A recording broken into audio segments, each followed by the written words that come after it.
Put him down. Colonel Marcus Brennan's voice cut through the emergency room like a blade. He wasn't asking, he was ordering. His hand moved toward his sidearm, protocol for neutralizing a compromised military asset. Phantom, the Navy SEAL K-9 bleeding out on the floor, bared his teeth. Not at the enemy, at the men who were supposed to save him. "Sir, he's a young medic started. "He's a liability," Brennan snapped back. "Handler's dead. Dog's unresponsive. We're not running a hospice for animals." The safety clicked off, but before anyone could move, a voice from the back of the room said two words that changed everything. "Not yet." If you want to see how a rookie nurse with no authority stopped a superior officer from making the worst mistake of his career, hit that subscribe button right now. Stay with me until the end of this story, and drop a comment telling me what city you're watching from. I want to see how far Phantom's story travels. The blood trail started in the helicopter bay, and nobody had been able to stop it. Phantom hit the floor of Walter Reed at 0047 hours, and the chaos started immediately. 3 medics rushed forward with a gurney. The dog's head snapped around, and his jaws clamped onto the metal rail hard enough to leave tooth marks. Back up, someone yelled. They scattered. Equipment crashed to the floor. A tray of instruments went flying. "Get a muzzle on him!" That was Dr. Aaron Lim, senior veterinary surgeon, his voice tight with urgency. "He'll suffocate with that chest wound," a nurse shouted back. "Then get me sedatives, heavy dose." "His vitals are already crashing." The arguments bounced around the room while Phantom dragged himself into the corner, leaving a smear of blood across the tile. His breathing came in short, sharp gasps. His eyes tracked every movement with the kind of focus that came from 3 combat deployments and more firefights than most soldiers saw in a lifetime. Dr. Lim tried to approach with his hands raised, palms out. "Easy, boy, we're the good guys." Phantom's growl vibrated through the floor. "Yeah, he's not buying it," a medic muttered. "Someone tell me what happened out there," Dr. Lim demanded without taking his eyes off the dog. A Navy lieutenant commander pushed through the crowd. His name tape read Porter, and his uniform was still covered in dust and what might have been blood. "His handler was killed 4 hours ago. Chief Petty Officer Ryan Callahan, KIA, during an extract operation in Kandahar province." The room went quiet for exactly 2 seconds. "Jesus," Dr. Lim breathed. "We found Phantom lying across Callahan's body," Porter continued, his voice flat in that way people get when they're barely holding it together. "Wouldn't let anyone near. Took 6 men to pull him off. He fought every second of the flight here." "So he's grieving," someone said. "He's protecting," Porter corrected. "That's what they're trained to do. Protect their handler. Even after..." His voice cracked. He cleared his throat hard. "Even after there's nothing left to protect." Dr. Lim edged closer. "Phantom, that's your name, right? Phantom?" The dog's ears flattened. "I'm going to help you, but I need you to let me close enough to..." Phantom lunged forward 3 feet, teeth bared, and Dr. Lim stumbled backwards so fast he nearly fell. Okay, not ready for that." "This is ridiculous," a new voice cut in. Colonel Marcus Brennan strode into the trauma bay like he owned it. Maybe he did. His rank insignia caught the overhead lights. "Someone explain why we have a hostile military dog loose in a medical facility." "He's not hostile, he's traumatized," Dr. Lim started. "I don't care which. I care that he's a liability." Brennan's eyes swept the room, taking in the destroyed equipment, the staff pressed against the walls, the blood spreading across the floor. "How long has this been going on?" 15 minutes since he arrived, Porter said. 15 minutes of property damage and endangered personnel. Brennan pulled out his radio. "Security, I need an armed detail in Trauma 3. "Sir, wait," Dr. Lim protested. "Waiting is what got us here, doctor. That animal needs to be sedated immediately, or we move to terminal force." "Terminal force?" Porter's face went red. "You mean kill him?" "I mean neutralize a threat, Commander. Standard protocol for compromised military assets that can't be controlled. He's not compromised, he's grieving. Grief doesn't give him the right to attack my staff.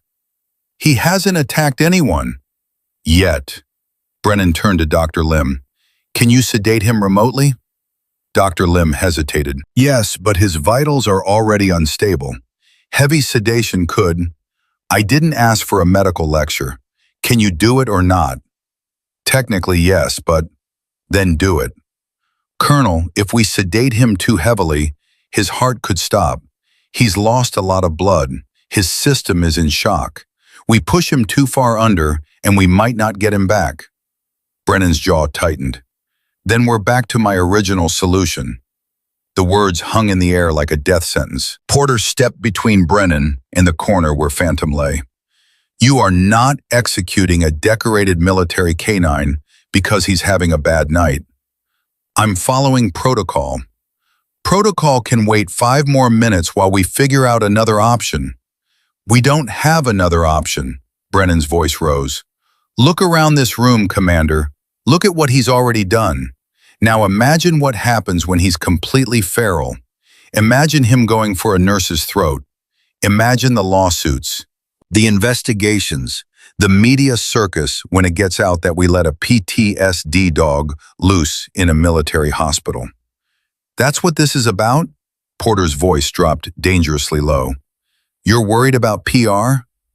I'm worried about people getting hurt. Then let me in there, someone said from the doorway.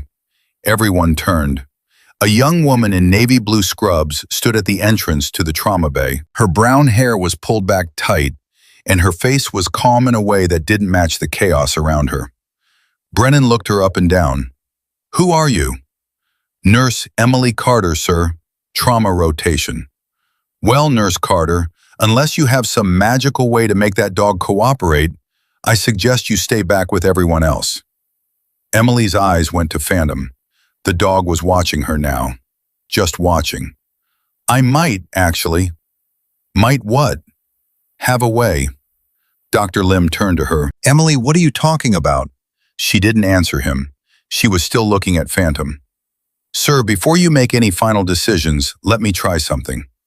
Brennan's eyebrows went up. Try what, exactly? I've worked with military K9s before.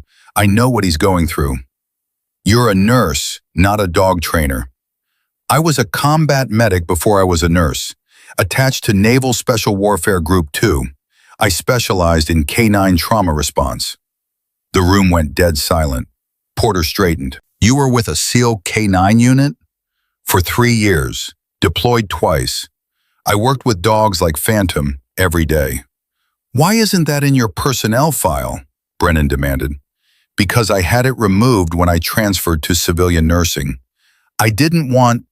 She stopped, took a breath. I didn't want to talk about it anymore. Dr. Lim was staring at her. Emily, I've worked with you for 6 months. You never mentioned... I know. Why not? Because some things are better left in the past. Her voice was quiet but firm. But this isn't one of them.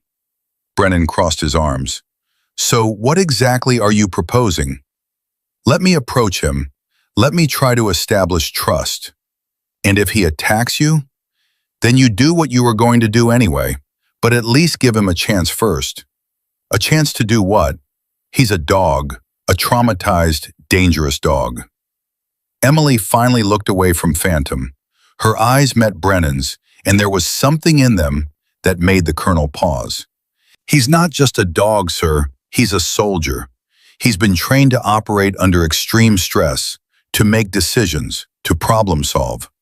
Right now, he thinks everyone in this room is a threat. But if I can show him we're not, if I can show him we're continuing the mission, he'll cooperate. Continuing what mission? His handler is dead. The mission to survive. That's always the mission. Porter leaned forward. What makes you think you can get through to him when nobody else has? Emily hesitated, then she said, because we developed a protocol for situations exactly like this. What kind of protocol? A trust transfer system. for when a canine loses its handler in combat and goes into shock. We needed a way to bridge the gap between the old bond and a new one. Fast. Dr. Lim frowned. I've never heard of anything like that.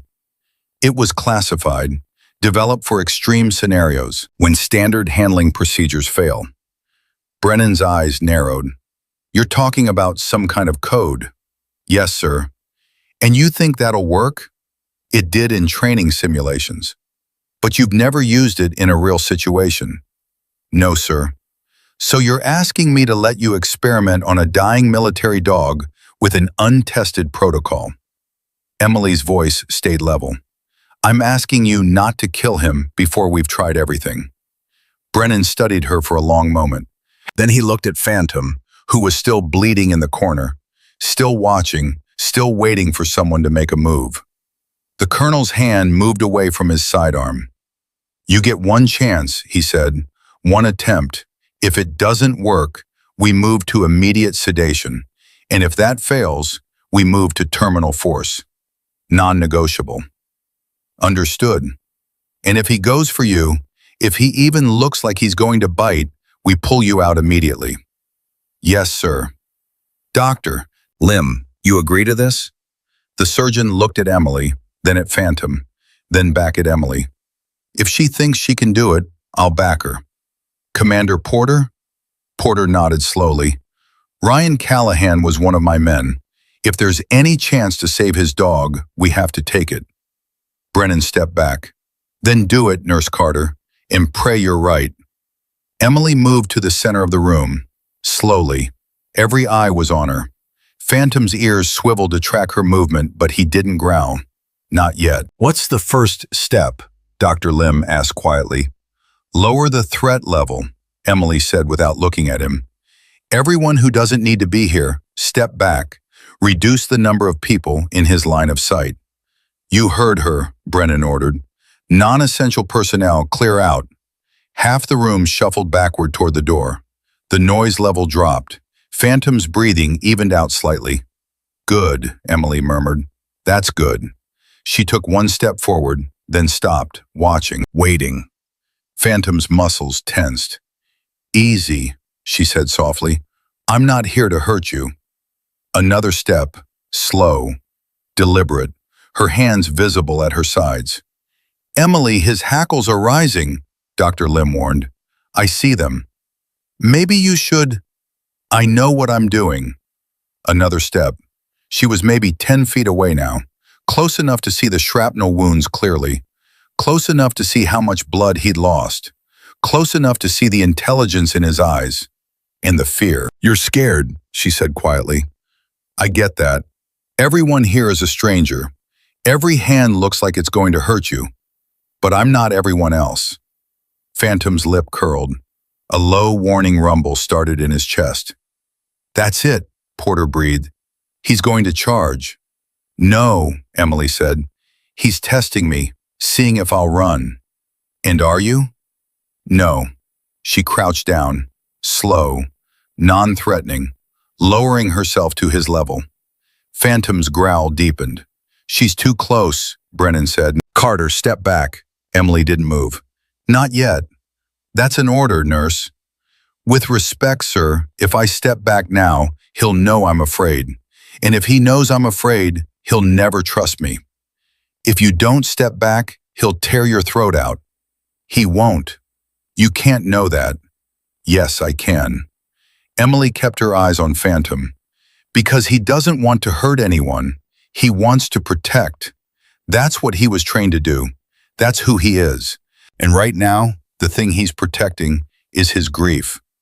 Grief for his handler, Porter said softly. Yes, because letting go of that grief means letting go of Ryan, and he's not ready to do that yet. Emily extended her hand, not toward Phantom's head, not toward his wounds, toward the spot behind his neck, where handlers grip during operations, where the bond lives. I know you're not ready, she said, but Ryan wouldn't want you to die like this. He wouldn't want you to bleed out in a corner because you're too stubborn to let anyone help. You know he wouldn't. Phantom's ears twitched. He'd want you to fight, to survive, to come home. Emily's voice dropped to barely a whisper. So let me help you come home. For 5 seconds, nothing happened. Then Emily spoke 6 words in a tone that carried the weight of command and grief and hope all mixed together. Tighten, shield, honor, home, stand, ready. Phantom froze. The growl cut off like someone had flipped a switch. His entire body went rigid. His eyes locked onto Emily's face with an intensity that was almost painful to watch. "What did you just say?" Porter demanded. Emily didn't answer. She said it again, slower this time, each word deliberate. Tighten, shield, honor, home, stand, ready. Phantom's head tilted. His ears came forward, and then something impossible happened. He took a step toward her. "Holy hell," Dr. Lim breathed. Emily's hand stayed extended. "Steady. That's it. You recognize it, don't you? You know what those words mean." Another step. Phantom was limping now, favoring his left side where the worst of the shrapnel had hit. Blood dripped from his fur onto the tile. "He's moving," Brennan said, and there was wonder in his voice. "He's actually moving toward her." "Because she's speaking his language," Porter said. "Ryan must have drilled that code into him every single day." Emily kept her voice low and calm. "Tighten, you're strong. Shield, you protect. Honor, you're loyal. Home, you belong. Stand, you hold the line. Ready, you never quit." Phantom was 3 feet away now. 2 feet, then 1. His muzzle came within inches of Emily's hand. Nobody in the room was breathing. Phantom sniffed her fingers once, twice, 3 times. Then he lowered his head and pressed it against her palm. The room erupted. "I don't believe it," someone whispered. "How is that possible? What was that code?" But Emily was focused entirely on Phantom. She moved her hands slowly from his muzzle to the back of his neck, right to the spot where Ryan Callahan would have held him during every mission, every briefing, every moment that mattered. Phantom's whole body shuddered. His legs started to buckle. "I've got you," Emily murmured. "I'm right here." His weight sagged against her and she braced herself, taking as much of it as she could. He was heavy, 80, maybe 90 pounds of muscle and bone in pain. "Dr. Lim," she called without looking away from Phantom. "I need you." The surgeon moved immediately, keeping his steps slow and visible. "Can I touch him?" "Try his flank first, away from the wounds." Dr. Lim reached out carefully. His hand made contact with Phantom's side, and the dog's head whipped around, teeth bared. "Easy," Emily said sharply. "Tighten, shield, honor." The teeth disappeared. Phantom's head swung back to Emily. "Good," she breathed. "That's so good. Now let him look at your wounds. He's going to help." Dr. Lim's hands moved to the worst of the lacerations. "Jesus Christ, he's got metal fragments all through here. I can see at least 3 pieces just in this one wound." "Can you remove them?" "Not here. He needs surgery, real surgery, in a sterile environment with proper imaging to see what we're dealing with internally." "How bad is the internal damage?" "I won't know until we open him up. But based on the external presentation and the amount of blood loss," Dr. Lim's jaw tightened. "It's bad, Emily. Really bad." "Can he survive it?" "If we operate immediately, maybe." "What's the biggest risk?" "Besides the bleeding?" "Sedation. His heart rate is elevated. His blood pressure is all over the place. If we put him under too deeply, his system could crash." Brennan stepped closer. "Then what's the alternative?" "Minimal sedation. Just enough to take the edge off the pain. But he'd still be partially conscious during surgery." "You want to operate on a conscious combat dog?" "I want to keep him alive, Colonel. And this is the only way I see to do that." Porter ran a hand over his face. "Ryan put that dog through hell and back. Phantoms endured pain that would break most animals. If anyone can handle a conscious surgery, it's him." That's not the point. Brennan argued. The point is safety. If he's awake, he could thrash. He could bite. He could compromise the entire procedure. Emily kept stroking Phantom's neck. He won't. Not if I'm there. You can't guarantee that. No, I can't, but I can tell you that right now, this dog trusts me more than he's trusted anyone since Ryan died. And if I stay with him, if I keep talking to him, he'll hold on. Dr. Lim looked at her. You're asking to be in the OR during surgery? Yes. That's highly irregular. So is everything about this situation. If he goes for you mid-procedure, then you pull me out and do what you have to do. But until that happens, I'm his best shot at staying calm. Brennan crossed his arms. This is insane. It's desperate, Emily corrected. There's a difference. The colonel looked at Porter. This is your call, Commander. He was your man's dog. Porter was quiet for a long moment. Then he nodded. Do it. Give him every chance. Dr. Lim, the surgeon took a breath. Prep OR2, full surgical suite. I want imaging, blood ready for transfusion, and a crash cart on standby. Nurse Carter, you stay with the patient through every step. If I tell you to move, you move immediately. Understood?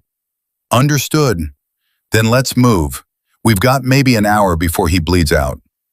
They brought in a low gurney, reinforced, built for large animals. Phantom's eyes tracked it with suspicion. It's okay, Emily said. We're just going to help you up. I'm coming with you. Together, she and Dr. Lim guided Phantom onto the surface. His legs trembled with effort. His breathing hitched, but he didn't fight. Vital signs? Dr. Lim called to a nurse. Heart rate 140, blood pressure 90/60 and dropping, temperature 96.8. He's going into shock, Dr. Lim said. We need to move faster. They wheeled him toward the OR. The corridor lights strobed overhead. Other nurses and doctors pressed against the walls to let them pass. Everyone stared. Word had already spread about the seal dog who wouldn't let anyone help him. Until now. Inside OR2, the temperature dropped 20 degrees.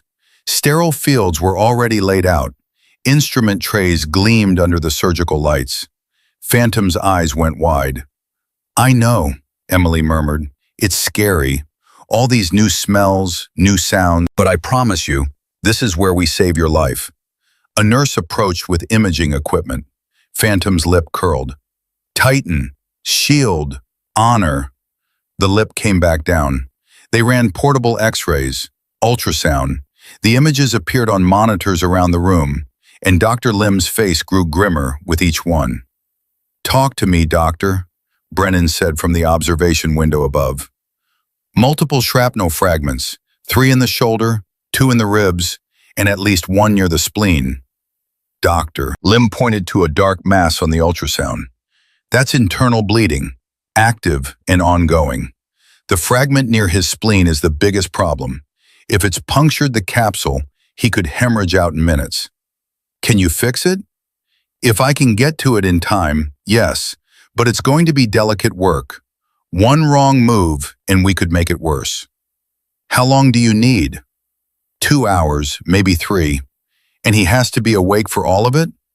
If we want him to live, yes. Brennan was quiet. Then make it count, doctor. Dr. Lim turned to his surgical team. Let's go. Starting sedation now. Minimal dose. Just enough to dull the pain but keep him responsive. A nurse prepared the injection.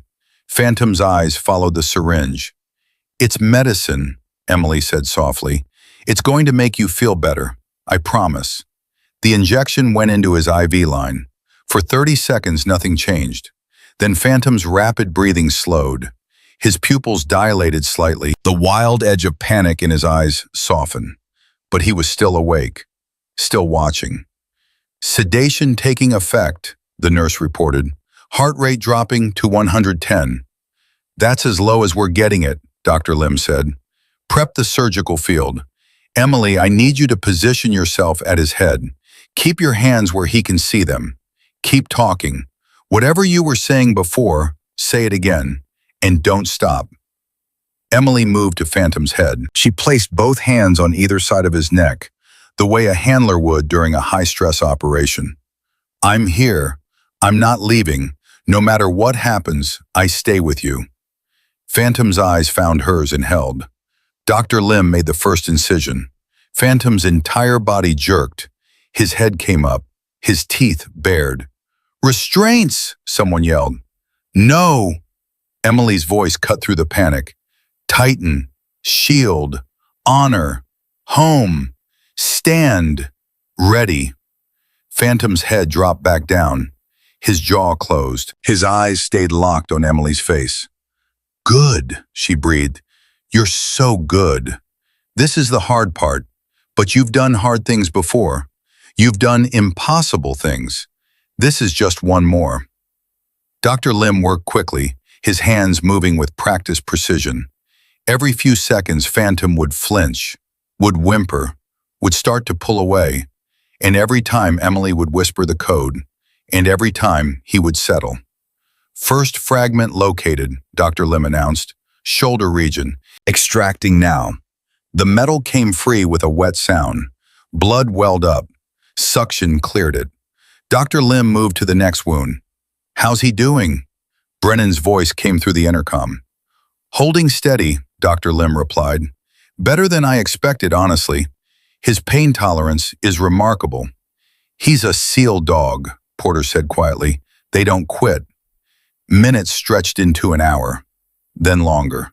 Dr. Lim moved from wound to wound, extracting shrapnel, repairing damaged tissue, stopping bleeding.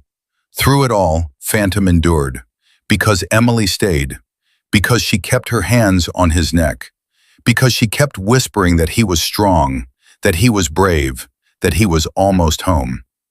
"Approaching the spleen," Dr. Lim said. His voice was tight now. "This is the critical part. Emily, I need him absolutely still. I've got him. If he moves while I'm this close to the splenic artery, I know he won't move." Dr. Lim's scalpel moved with agonizing slowness.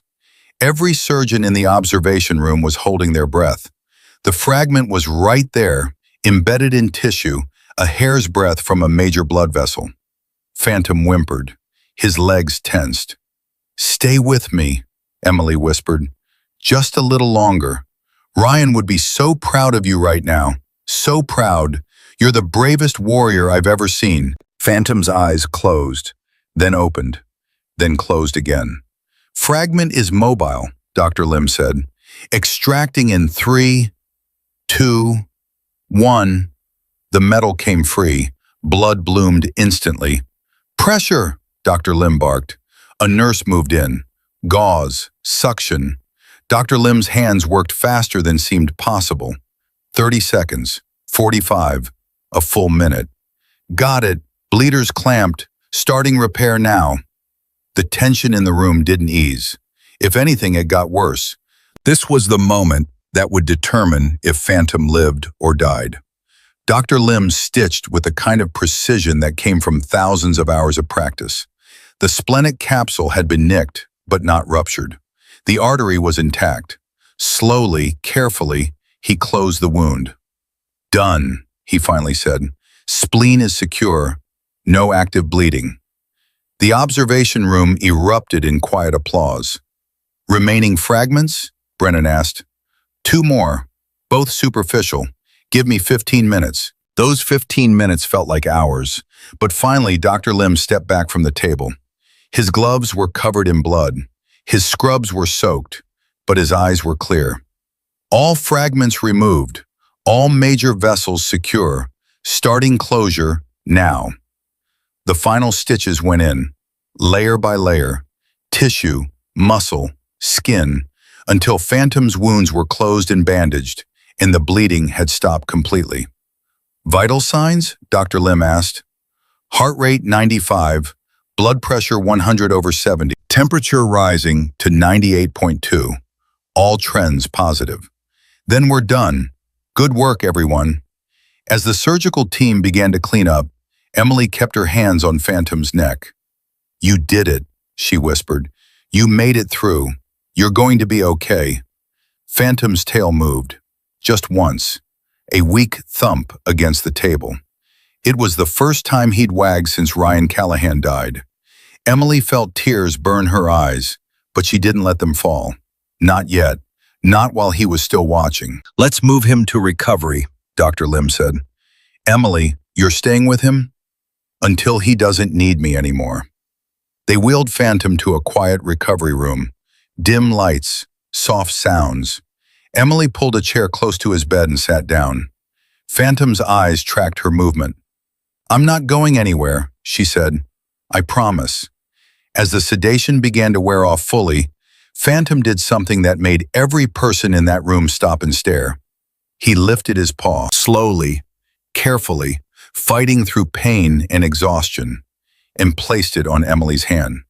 Not demanding, not aggressive, just connection. Porter, watching from the doorway, had to turn away. His shoulders shook. Brennan stood beside him.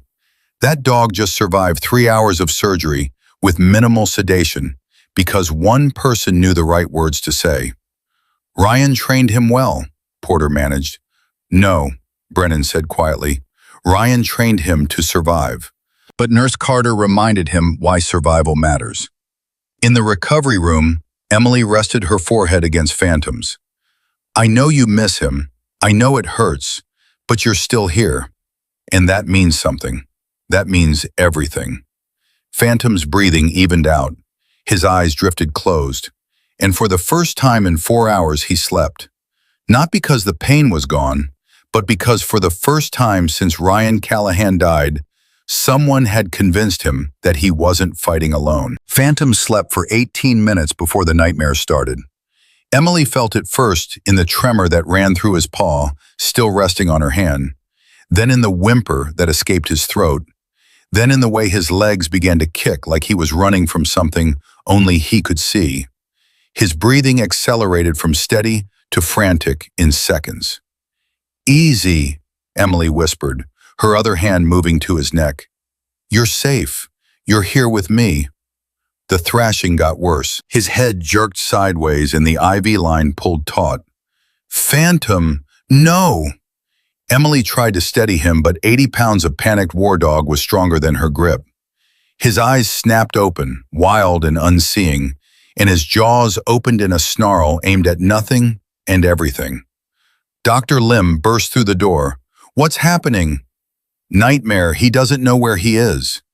Emily kept her voice calm, even as Phantom's claws scrabbled against the recovery bed. "I need you to step back. Your movement is making it worse. He's going to tear his stitches." "I know, just give me a second." Emily leaned closer, ignoring every instinct screaming at her to pull away from those teeth. "Tighten, shield, honor." Phantom's head swung toward her voice, but his eyes weren't focusing. He was still there, still in Kandahar, still watching Ryan Callahan fall. "Home, stand, ready." Emily's voice was firmer now. "Phantom, you're home. You're stateside. The mission is over." His snarling stopped. His legs stopped kicking, but his breathing was still ragged, still desperate. "That's it. You're remembering now. You're at Walter Reed. You're in recovery. Ryan's gone, but you're alive." Emily's throat tightened on the words. And that's what he would have wanted. Phantom's eyes finally focused. He looked at Emily's face and something in his expression cracked.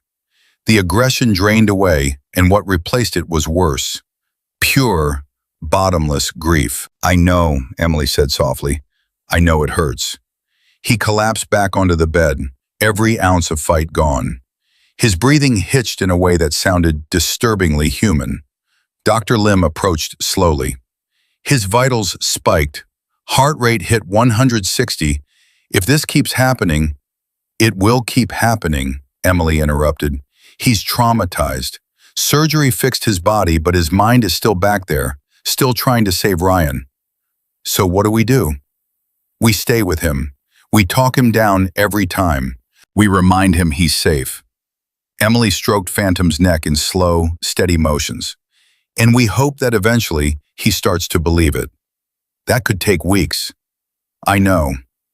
Emily, you can't stay here for weeks. You have shifts, other patients. Then I'll come between shifts. I'll sleep here if I have to. Dr. Lim's expression softened. Why are you doing this? I know you worked with canines before, but this is beyond professional obligation. Emily was quiet for a long moment. Then she said, because I've seen what happens when we don't.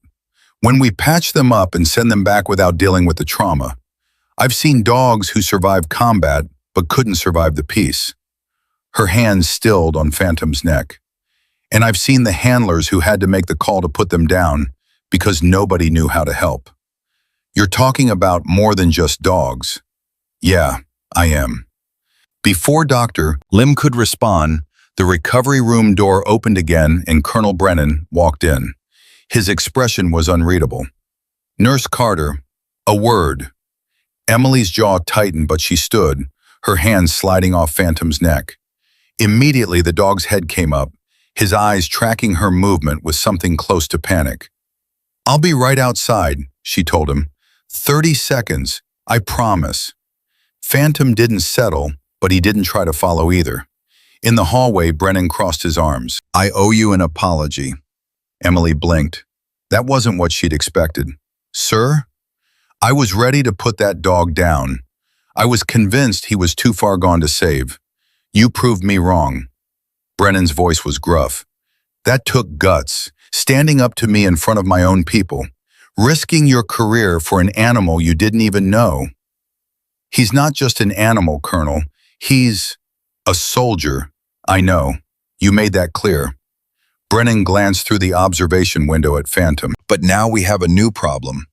What problem? Command wants to know what happens next. Phantom's a high-value military asset. 3 tours. 42 confirmed enemy combatants neutralized. 7 successful rescue operations. They're not ready to retire him. Emily felt ice slide down her spine. You can't be serious. He just lost his handler. He's traumatized. He needs time to... I'm aware of what he needs. I'm telling you what they want. Brennan's expression was hard. There's a SEAL team deploying to Syria in 3 weeks. They're requesting a canine replacement. Command thinks Phantom, once he's recovered physically, could fill that slot. He's not a replacement. He's not interchangeable. To them, he is. And to you? Brennan was silent for a beat. To me, he's a dog who deserves better than what he's gotten. But I don't make policy. I just enforce it. Then unenforce it. You saw what he went through tonight. You saw how close we came to losing him. If you send him back out there, he'll do his job. Because that's what these dogs do. They work until they can't anymore. Or until they die trying, Emily shot back. Is that really what you want? What I want doesn't matter. It should. Brennan's eyes narrowed. You're out of line, nurse. And you're out of your mind if you think that dog is fit for redeployment. Emily's voice rose despite her best efforts to stay calm. He can barely sleep without reliving the mission that killed his handler. He doesn't trust anyone except me, and that's only because I knew the right code to say. You put him back in combat, and he'll either get himself killed or get his new handler killed trying to protect him. That's speculation. That's experience. Emily stepped closer. I've seen this before, Colonel. I've seen what happens when we rush traumatized canines back into service. It doesn't end well, not for the dog and not for the team. Brennan studied her. You really think he's that unstable? I think he's grieving, and grief makes people and animals unpredictable. So what's your recommendation? Medical retirement. Let him heal properly. Find him a handler stateside who can work with him long-term. Or better yet, let him retire completely. Find him a home where he doesn't have to be a weapon anymore. And who's going to take him? He won't let anyone else touch him. Emily opened her mouth, closed it, because she didn't have an answer for that. Brennan saw her hesitation, and something that might have been sympathy crossed his face. Think about it, Nurse Carter. Because right now, you're the only person that dog trusts, which means whatever happens next, you're going to be part of the decision, whether you like it or not. He walked away, leaving Emily standing in the hallway with a weight settling on her shoulders that felt impossibly heavy. She went back into the recovery room. Phantom's eyes locked onto her immediately, and his tail gave a weak thump. "Yeah," Emily murmured, sinking back into the chair. "I'm not sure what happens next either." The next 48 hours were brutal. Phantom's nightmares came every time he drifted into anything deeper than a light doze. Each time, Emily had to talk him down using the code, using her voice, using every technique she'd learned during her years with the canine unit. Each time, it took a little longer. Each time, he looked a little more broken. On the second night, Dr. Lim found her asleep in the chair beside Phantom's bed, her hands still resting on the dog's neck, even in sleep. "Emily," he shook her shoulder gently. "Emily, wake up." She jerked awake, immediately looking at Phantom. The dog was watching her with those dark, intelligent eyes. "What's wrong? Is he okay?" "He's fine. You're not." Dr. Lim held out a coffee cup. "You've been here for 16 hours straight. You need to go home, shower, sleep in an actual bed." "I can't. Every time I leave, he..." "I know, but you're no good to him if you collapse from exhaustion." Emily took the coffee but didn't move from the chair. "How are his physical wounds?" "Healing well. No signs of infection. His vitals are stable. Physically, he's doing better than expected." "And mentally?" Dr. Lim hesitated. "That's above my pay grade, but I put in a request for a veterinary behavioral specialist, someone who works specifically with combat traumatized canines." "When will they get here?" 2 days, maybe 3. "That's too long." "It's the best I can do." Dr. Lim pulled up another chair and sat down. "Emily, I need to ask you something, and I need you to be honest." "Okay, why did you really leave the canine unit? What happened that made you request a transfer and scrub your entire service record?" Emily's hands stilled on Phantom's neck. For a long moment, she didn't answer. Then, there was a dog. His name was Atlas, Belgian Malinois, just like Phantom, attached to a Marine Force Recon unit. His handler was killed during a raid in Fallujah. What happened to Atlas? He went into shock, wouldn't let anyone near him, attacked 3 Marines trying to help. They called me in to assess him. Emily's voice went flat, emotionless. "I tried everything, every technique, every protocol, but he was too far gone. The trauma was too deep. And after 72 hours of him refusing food, refusing treatment, refusing to do anything but guard his handler's empty gear." She stopped, swallowed hard. "They made the call to euthanize him." Dr. Lim's expression was pained. "Emily, I was the one holding him when they gave the injection. I was the one whispering to him that it was okay, that he could rest now, that he'd done his job." Tears burned Emily's eyes, but she didn't let them fall. "And I swore I would never do that again, never watch another war dog die because we didn't know how to fix what combat had broken inside them." "Is that why you stayed when Brennan wanted to put Phantom down?" "Partly, but also because..." Emily looked at Phantom, who was still watching her with an intensity that was almost painful. "Because I heard Ryan Callahan's name, and I remembered reading about him. SEAL Team 3, multiple deployments, Silver Star recipient, and I thought, if a man like that trusted this dog with his life, then that dog deserves every chance we can give him. Even if it cost you your career?" Even then, Dr. Lim stood. "Get some rest, Emily, that's an order. I'll stay with Phantom for a few hours. If anything happens, I'll call you immediately." Emily wanted to argue, but exhaustion was pulling at her like a tide. She nodded slowly. 2 hours, that's all I need. Take 4. She made it to the on-call room and collapsed onto the bed without even taking off her shoes. Sleep hit her like a hammer. She woke to her phone buzzing. The screen read 0342. She'd been asleep for 90 minutes. The text was from Dr. Lim. "Come back now." Emily was running before she was fully awake, down the hallway, through 2 security doors, into the recovery wing. She burst into Phantom's room and froze. The dog was standing, not lying on the bed, standing on all four legs despite the pain it must have caused, despite the stitches pulling, despite everything. His body was rigid, his ears were flat, and he was staring at the door Emily had just come through like he'd been waiting for her. "What happened?" Emily demanded. Dr. Lim kept his voice low. "He woke up 20 minutes ago, realized you were gone, started trying to get off the bed. I tried to calm him, but he doesn't trust you. He only trusts me." Emily approached slowly, hands visible. "Phantom, I'm here. I'm sorry I left." The dog's entire body was trembling. Whether from pain or fear or anger, Emily couldn't tell. "I know. I promised I'd stay and I didn't. That was wrong of me." She got close enough to touch him and placed her hand on his neck. "But I'm back now, and I'm not leaving again." Phantom's legs buckled, and he collapsed against her, his weight nearly knocking her over. Emily braced herself and held him, feeling every shudder that ran through his body. "He thought you abandoned him," Dr. Lim said quietly. "I know." "Emily, this level of attachment isn't healthy, not for him and not for you." "I know that too." "So what are you going to do?" Emily eased Phantom back onto the bed, her hand never leaving his neck. "I'm going to stay until he doesn't need me anymore, however long that takes.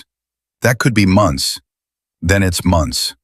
Dr. Lim shook his head but didn't argue further. Over the next 3 days, a pattern emerged. Phantom would tolerate other people in the room as long as Emily was there. The moment she left, even for 5 minutes, he would panic. Not aggressively. Worse, he would shut down completely. Wouldn't eat, wouldn't drink, would just lie there staring at the door waiting for her to come back. The behavioral specialist arrived on day 4. Her name was Dr. Sarah Chen, and she'd worked with military canines for 15 years. She took one look at Phantom and Emily and said, "We have a problem." "Just one?" Emily asked tiredly. "He's imprinted on you, completely. You've become his new handler in his mind." "I'm not his handler. I'm just—" "You're the person who saved his life when he'd given up. You're the person who speaks his language. You're the person he trusts above everyone else in the world." Dr. Chen sat down across from Emily. "In his mind, you've replaced Ryan Callahan, and that's not sustainable." "Why not?" "Because you're not deploying with SEAL teams. You're not trained as a canine handler. You're a nurse with a trauma rotation. What happens when your schedule changes, when you get reassigned, when you have a life outside this hospital?" Emily didn't have an answer. Dr. Chen softened her tone. "I'm not saying you did anything wrong. You saved his life. But now we need to figure out how to transition him to a situation where he can function without you." "How do we do that?" "Slowly, carefully. We introduce new handlers, build new bonds, show him that trust doesn't have to die with one person. And if he won't accept new handlers?" Dr. Chen's expression was grim. "Then we're looking at permanent retirement, and you become his permanent guardian." "I can't. I don't have the training, the space, I know, which is why we need to start the transition process now before the attachment gets any deeper." They brought in a handler named Marcus Webb, former Army, 12 years working with military canines. Calm, experienced, perfect on paper. Phantom took one look at him and growled. "Easy," Webb said, keeping his distance. "I'm just here to help." The growl deepened. Emily stepped forward. "Phantom, this is Marcus. He's—" Phantom's head swung toward her, and the look in his eyes was pure betrayal. "No," Emily breathed. "No, I'm not replacing you. I'm not leaving. He's just here to—" But Phantom had already turned his back on both of them, curling into himself on the bed in a way that made Emily's chest ache. Webb tried for 3 days. Different approaches, different techniques, treats, toys, patient, steady handling. Nothing worked. Phantom would tolerate his presence only when Emily was in the room, and even then he wouldn't engage. wouldn't respond to commands, wouldn't make eye contact. On the fourth day, Webb pulled Emily aside. I can't break through. He's shut me out completely. Give it more time. More time won't change anything. He's made his choice. Webb's expression was sympathetic. He chose you, Emily, and until he decides otherwise, you're stuck with each other. That night, Emily sat alone with Phantom in the recovery room. His head was in her lap, his eyes closed, his breathing finally steady. What am I supposed to do with you? She whispered. Phantom's eyes opened. He looked at her with an expression that was disturbingly human in its complexity. Trust, need, grief, hope. I can't be your handler. I don't know how. His tail thumped once against the bed. You're not making this easy, you know that? Another thump. Emily laughed despite herself, a broken, exhausted sound. Ryan really did a number on you, didn't he? Trained you to be loyal to the death. She stroked his ears.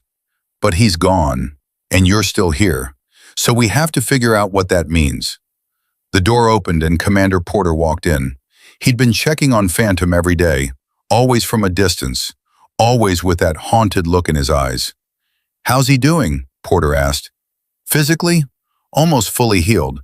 Emotionally, that's harder to say. Emily looked up at the commander. Can I ask you something? Sure. What was Ryan like, as a handler? Porter's expression softened. Best I ever saw.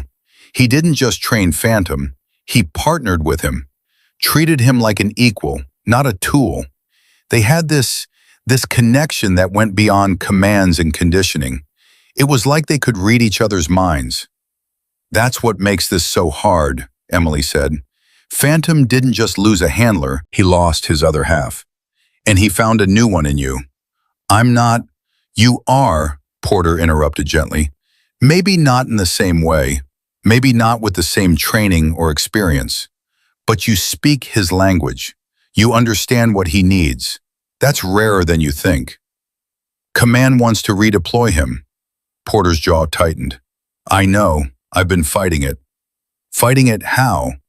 Pointing out that he's not ready, that he's compromised, that putting him back in the field right now would be a liability to any team he's assigned to. Porter crossed his arms. But they don't want to hear it. To them, he's a resource. And resources don't get to retire just because they're grieving.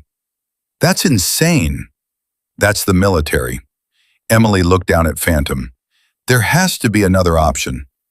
There is. Porter's voice was quiet. You could take him. What? Medical retirement, under your guardianship. It's been done before with handlers who leave service. The dog transitions to civilian life with someone who understands their training. I'm not his handler. No, but you're the closest thing he has left.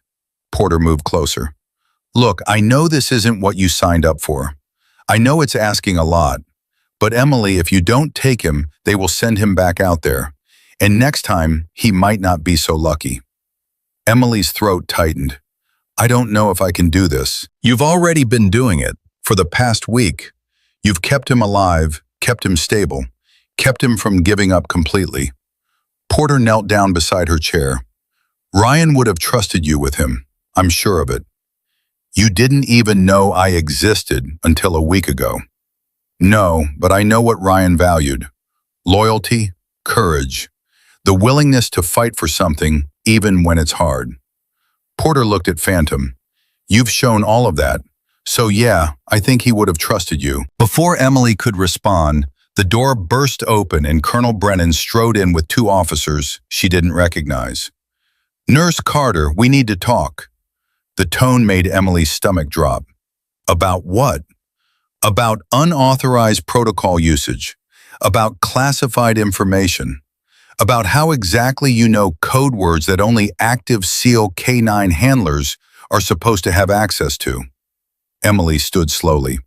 Sir, I already explained. You explained that you worked with a K9 unit. You didn't explain that you were part of a Black Ops support team running experimental trauma protocols without proper authorization or oversight. The room went cold. How do you? We pulled your full service record, the real one, not the sanitized version you filed when you transferred. Brennan's expression was hard. Care to tell me why a civilian nurse has clearance-level knowledge of Naval Special Warfare K-9 conditioning programs? Emily's mind raced.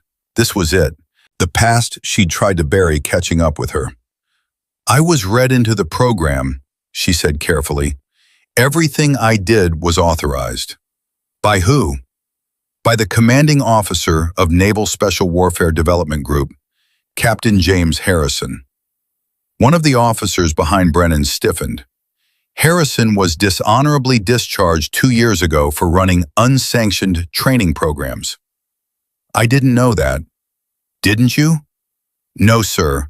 I left the program before any of that came to light. Brennan stepped closer.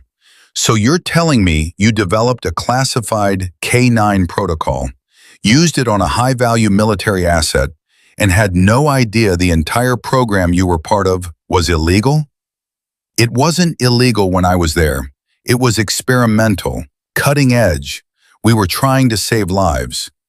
By creating dependency in combat animals? By programming them to imprint on anyone who speaks the right code words? That's not what we were doing.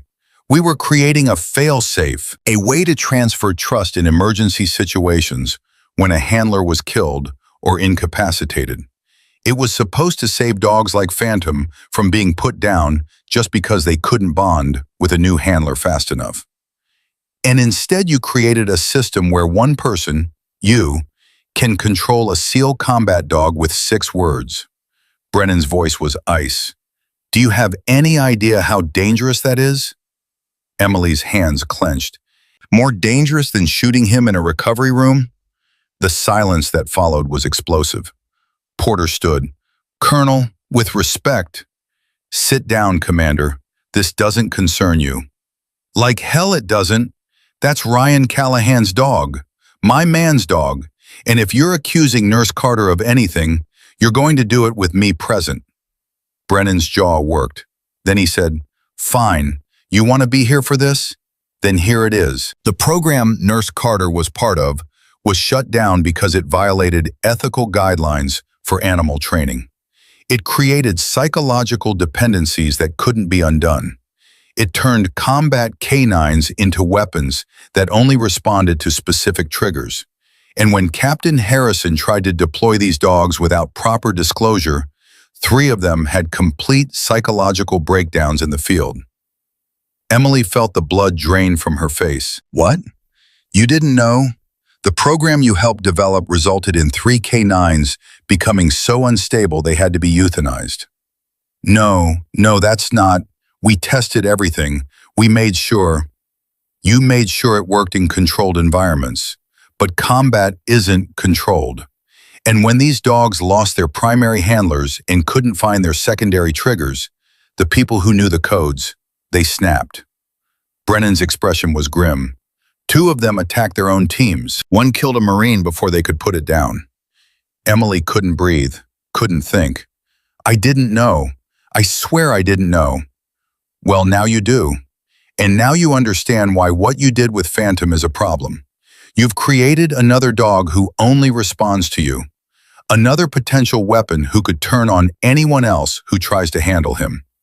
He won't. Phantom's different. He's exactly like the others, Brennan cut her off. Loyal, trained, traumatized, and completely dependent on one person. You. Porter's voice was tight.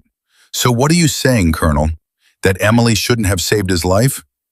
I'm saying she shouldn't have used unauthorized protocols to do it. And now we have to figure out what to do with a combat dog who's been psychologically compromised by experimental conditioning. The only thing that's compromised him is losing his handler. Emily's voice broke. Everything else, the code, the bond, all of it, that's just him trying to survive. Or it's him being programmed to attach to whoever speaks the magic words. It's not magic, it's trust. And yeah, maybe the program had flaws. Maybe we didn't account for everything. But Phantom is alive because of what I knew, and I won't apologize for that. Brennan studied her for a long moment. Then he said, "You don't have to apologize, but you do have to accept responsibility." He pulled out a folder. "These are your options. Option 1, Phantom is transferred to a military canine rehabilitation facility where specialists will attempt to recondition him for redeployment. He's not ready. Option 2, he's medically retired under your permanent guardianship. You become his legal handler. You're responsible for his care, his behavior, and any incidents that occur." Or option 3, he's euthanized as a compromised asset who poses a risk to military personnel. Emily's world tilted. "You can't be serious." "I'm completely serious. Those are your choices, and you have 72 hours to make one." Brennan turned and walked out, leaving Emily standing in the recovery room with Porter and a sleeping war dog who had no idea his fate was being decided.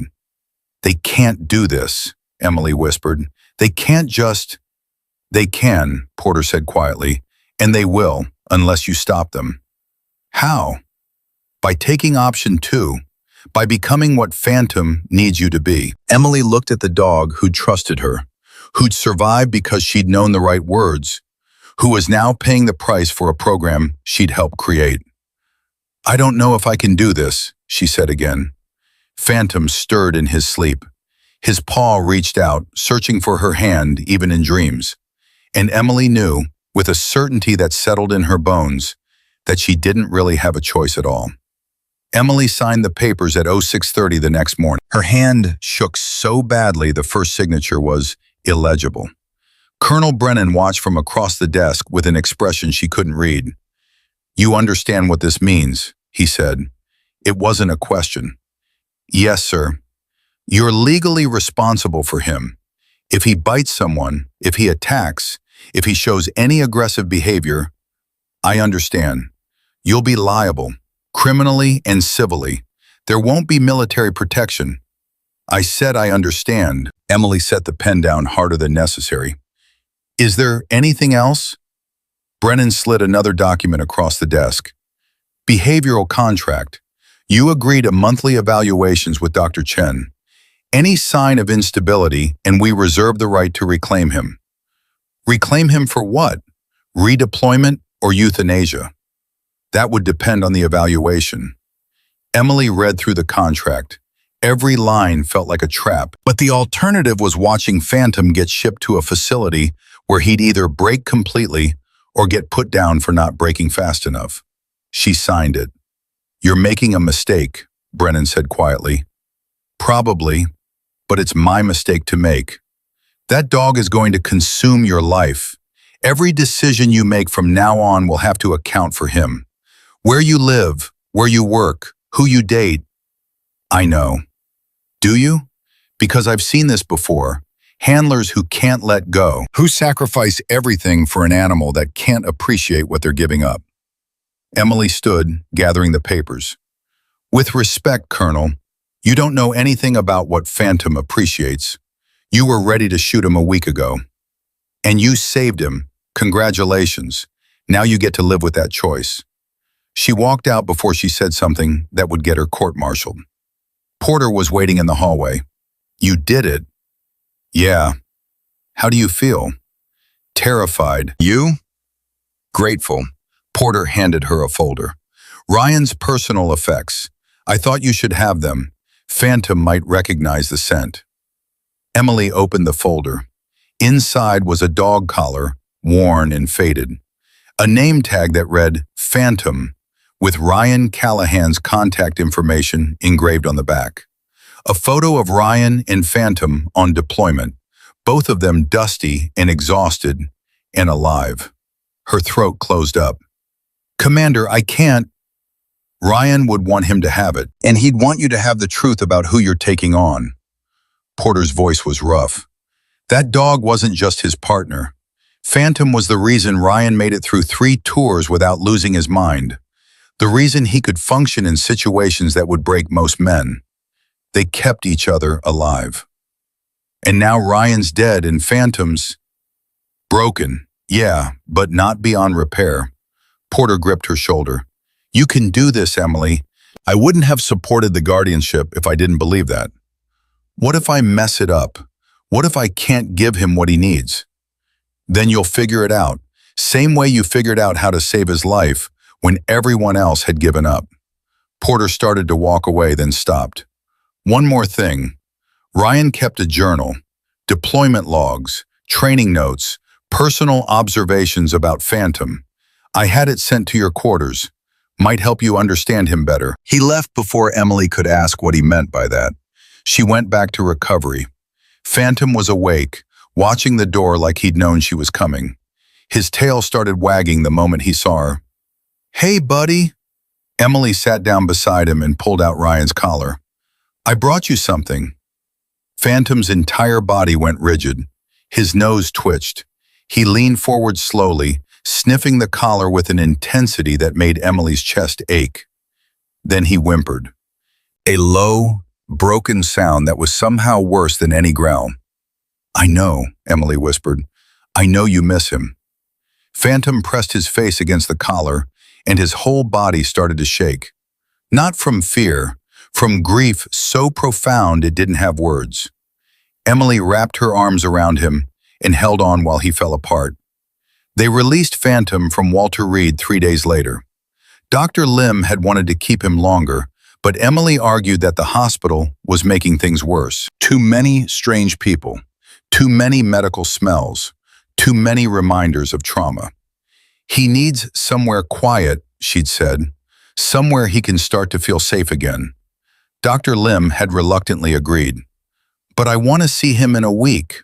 Sooner if there are any complications." Emily had nodded, already calculating how she was going to fit vet appointments around her nursing schedule and Phantom's needs and the crushing weight of responsibility that was currently sitting on her chest, making it hard to breathe. She'd rented a ground-floor apartment in Arlington. Small, barely affordable on her salary, but it had a fenced yard and allowed dogs, and was close enough to Walter Reed that she could get back if they called her in for a shift. Phantom balked at the threshold. "It's okay," Emily said. "This is home now. Our home." He looked at her like she was lying, like home was a place that didn't exist anymore because Ryan wasn't there. "I know it's not the same, but it's what we've got." Emily stepped inside first, leaving the door open. "Come on, you can explore." Phantom didn't move. "Please, just try." Still nothing. Emily sighed and sat down on the floor just inside the doorway. "Okay, we'll wait. Take your time." It took 45 minutes. 45 minutes of Emily sitting there, of Phantom staring at the apartment like it was a cage, before he finally took one step inside. Then another. Then he was through the door and pressing himself against Emily's side hard enough to bruise. "There you go. That wasn't so bad, right?" Phantom's entire body was trembling. "Yeah, I know. Everything's scary right now, but we'll figure it out together." She showed him the apartment. The living room with a dog bed she'd bought that was probably too small. The kitchen where she'd stocked up on the high-protein food Dr. Lim recommended.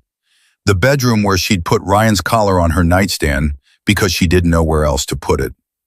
Phantom went straight to the nightstand. He sat down in front of it and stared at the collar like he was waiting for it to come to life. "He's not coming back," Emily said softly. "I'm sorry, but he's not." Phantom didn't look away from the collar. Emily left him there and went to unpack. When she came back 20 minutes later, he hadn't moved. Still sitting, still staring, still waiting for something that would never happen. That night, Emily made dinner, chicken and rice for both of them, because she'd read somewhere that bland food was easier on traumatized dogs. Phantom sniffed his bowl and walked away. "You need to eat," Emily said. He lay down in the corner farthest from her and closed his eyes. "Phantom, come on. You haven't eaten in 12 hours. Nothing. Emily tried the code. Titan, shield, honor. His ear twitched, but he didn't move. She tried bringing the food to him. He turned his head away.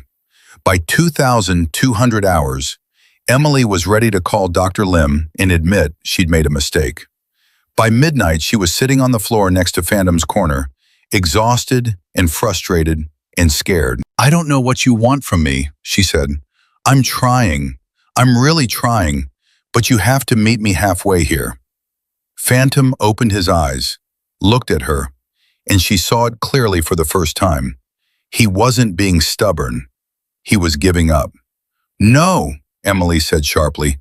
"No, you don't get to do that. You don't get to survive surgery and fight your way through recovery just to starve yourself in my apartment." He closed his eyes again. Emily's hands clenched. She thought about Ryan Callahan, about what Porter had said, about how Phantom had been the thing keeping Ryan alive through 3 tours. "Ryan wouldn't want this," she said. "He wouldn't want you to stop fighting." Phantom's breathing hitched. He'd be pissed, actually, seeing you like this, seeing you give up. Emily moved closer, putting her hand on his neck. "So here's what's going to happen. You're going to eat something. Not a lot, just enough to keep your strength up. And then we're going to sleep. And tomorrow we're going to try again. And the day after that. And the day after that. Until it gets easier. And if it doesn't get easier?"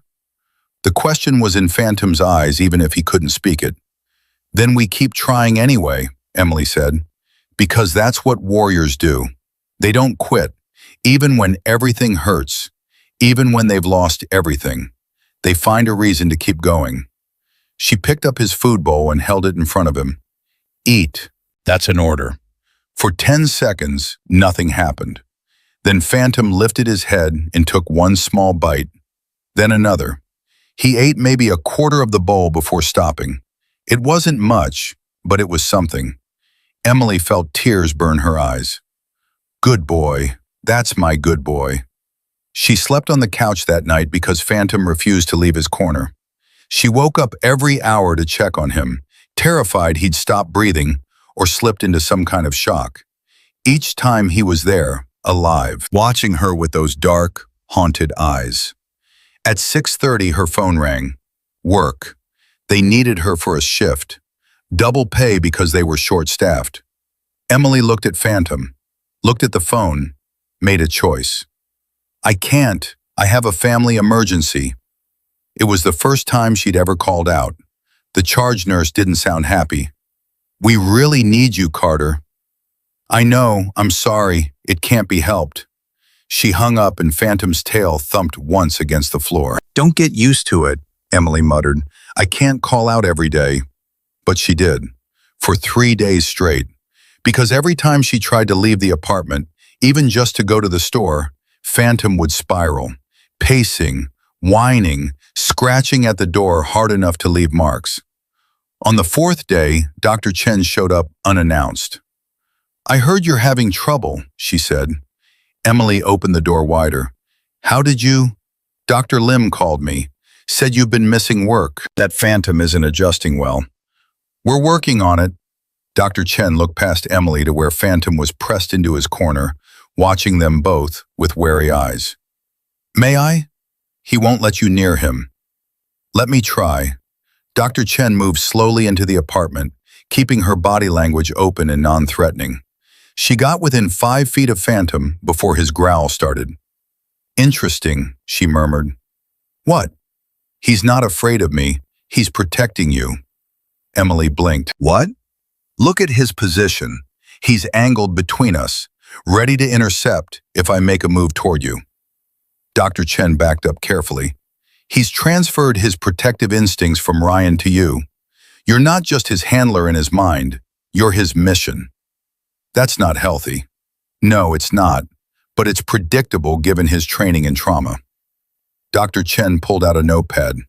"We need to start desensitization work, teaching him that you can leave and you'll come back, that other people aren't threats, that the world isn't as dangerous as his brain is telling him it is." "How long will that take?" "Months, maybe longer, and it's going to be hard, for both of you." Dr. Chen met Emily's eyes. "Are you sure you're ready for this?" Emily thought about the guardianship papers she'd signed, about the promise she'd made, about the way Phantom had looked at her when she'd saved his life.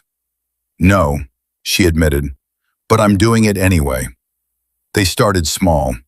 Dr. Chen coming over 3 times a week, sitting in the apartment, not approaching Phantom, just existing in his space until he stopped growling every time she walked in. It took 2 weeks before Phantom would tolerate Dr. Chen being in the same room without actively threatening her. 3 weeks before he'd accept treats from Emily's hand while Dr. Chen was present. Progress was measured in inches, in minutes. In the tiny moments when Phantom's tail would wag, or his ears would lift, or he'd actually seek out Emily's touch instead of just tolerating it. But the nightmares never stopped. Every night, Phantom would wake up fighting invisible enemies. Every night, Emily would have to talk him down using the code, using her voice, using everything she had. By week 4, Emily had burned through all her sick time and most of her savings. Her supervisor at Walter Reed called her in for a meeting. "Carter, I need to know if you're coming back." "I am. I just need a little more time." "You've been out for a month. We can't hold your position indefinitely." "I understand, but I have a legal obligation to a dog." "Yes, I know, and I sympathize, but we have patients who need you, human patients." Emily's hands clenched under the table. "Give me 2 more weeks, please, to get him stable enough that I can leave for a shift without him destroying the apartment." Her supervisor sighed. "1 week, that's all I can do. After that, you're either back or you're terminated." Emily nodded, her throat tight. "Thank you." She went home and found Phantom waiting at the door. His tail wagged when he saw her, but his eyes were still wrong, still distant, still somewhere else. "We have a problem," she told him. "I need to go back to work, which means you need to be okay being alone for a few hours." Phantom's ears flattened. "I know you don't like it, but we don't have a choice. I can't pay for food or rent or your vet bills if I lose my job." She started practicing, leaving for 5 minutes, then 10, then 20. Each time she'd come back to find Phantom pacing, whining, sometimes with scratches on the door or knocked over furniture. Dr. Chen recommended a crate. "It'll give him a safe space, limit the damage he can do." Emily bought one. Phantom took one look at it and his whole body started shaking. She returned it the next day. "He must have been crated during the flight back from Kandahar," Emily explained to Dr. Chen. "After Ryan died, it's a trigger. Then we need to find another solution." They tried leaving the TV on, leaving music playing, leaving one of Emily's worn shirts in Phantom's bed so he'd have her scent. Nothing worked. On day 6, Emily came home from a practice run to the grocery store and found Phantom had torn apart the couch, stuffing everywhere, wood frame exposed, complete destruction. She stood in the doorway looking at the damage and felt something break inside her. "I can't do this," she whispered. "I can't." Phantom was in his corner, watching her with something that looked like shame. Emily sank to the floor amid the wreckage. "I'm trying so hard. I'm giving you everything I have, but it's not enough. I'm not enough." Phantom moved. For the first time since they'd come to the apartment, he crossed the room of his own accord. He walked right up to Emily and pressed his head against her chest. Not demanding, not protective, apologetic. Emily wrapped her arms around him and sobbed. "I don't know how to fix you. I don't know how to fix either of us." Phantom's weight settled against her, and for just a moment, it felt like they were both holding each other up. The next morning, Emily called Commander Porter. "I need help." He showed up an hour later with 2 bags of groceries and a toolbox. "Talk to me." Emily explained everything. The nightmares, the separation anxiety, the destroyed couch, the ultimatum from work, the crushing certainty that she was failing. Porter listened to all of it. Then he said, "Ryan's journal. Have you read it?" "Not yet. I've been too busy trying to keep Phantom alive." "Read it. Tonight. All of it." Porter started picking up couch stuffing. "And tomorrow I'm coming back. We're going to train." "Train what?" "You. How to be a handler. How to think like Ryan did. How to work with Phantom instead of just surviving him. Porter looked at her seriously. You saved his life, Emily. Now I'm going to teach you how to give him a reason to live it. That night, after Porter left, Emily opened Ryan Callahan's journal. The first entry was dated 3 years ago. The handwriting was neat, controlled, military precise. Day 1 with Phantom. He's fast, smart, stubborn as hell. Reminds me of myself. This is either going to be the best partnership I've ever had, or it's going to get us both killed. Emily turned the page. And the next. And the next. Hours passed. The journal was full of training notes, mission logs, personal observations. But what struck Emily most were the entries about fear. Phantom sensed my panic during the raid, positioned himself between me and the door before I even processed the threat. He's not just reactive, he's predictive. He knows what I need before I do. Another entry. Bad night, nightmares about Jenkins. Woke up swinging. Phantom didn't run, didn't bark, just laid his head on my chest and stayed until I remembered where I was. Some days I think he's the only thing keeping me human. And later, deployed for 180 days, Phantom's been with me for every single one. I trust him more than most people I've served with. He's not a tool, he's my partner, my brother. The day I lose him is the day I lose myself. Emily closed the journal, her hands shaking. Ryan hadn't just trained Phantom, he'd shared his trauma with him, his fears, his darkness, and Phantom had carried it because that's what he was built to do.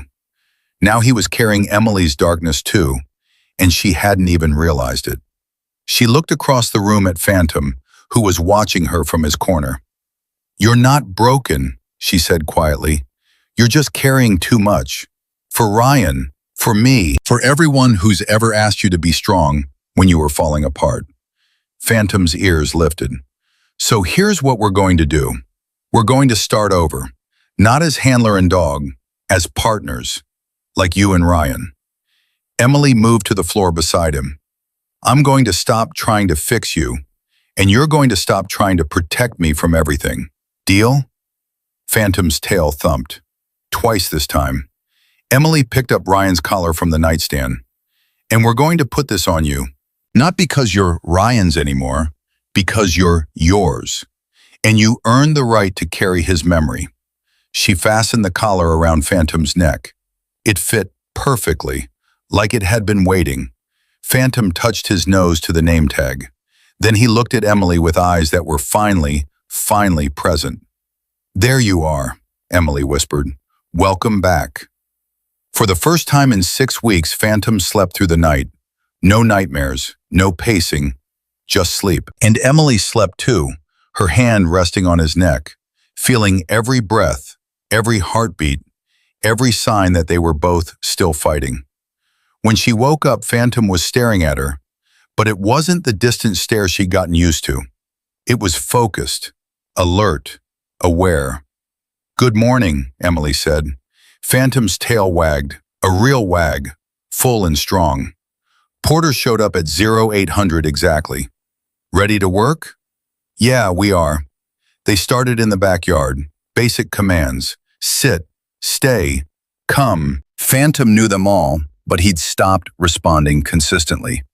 Porter showed Emily how Ryan would have done it. Firm, but not harsh. Clear, but not cold.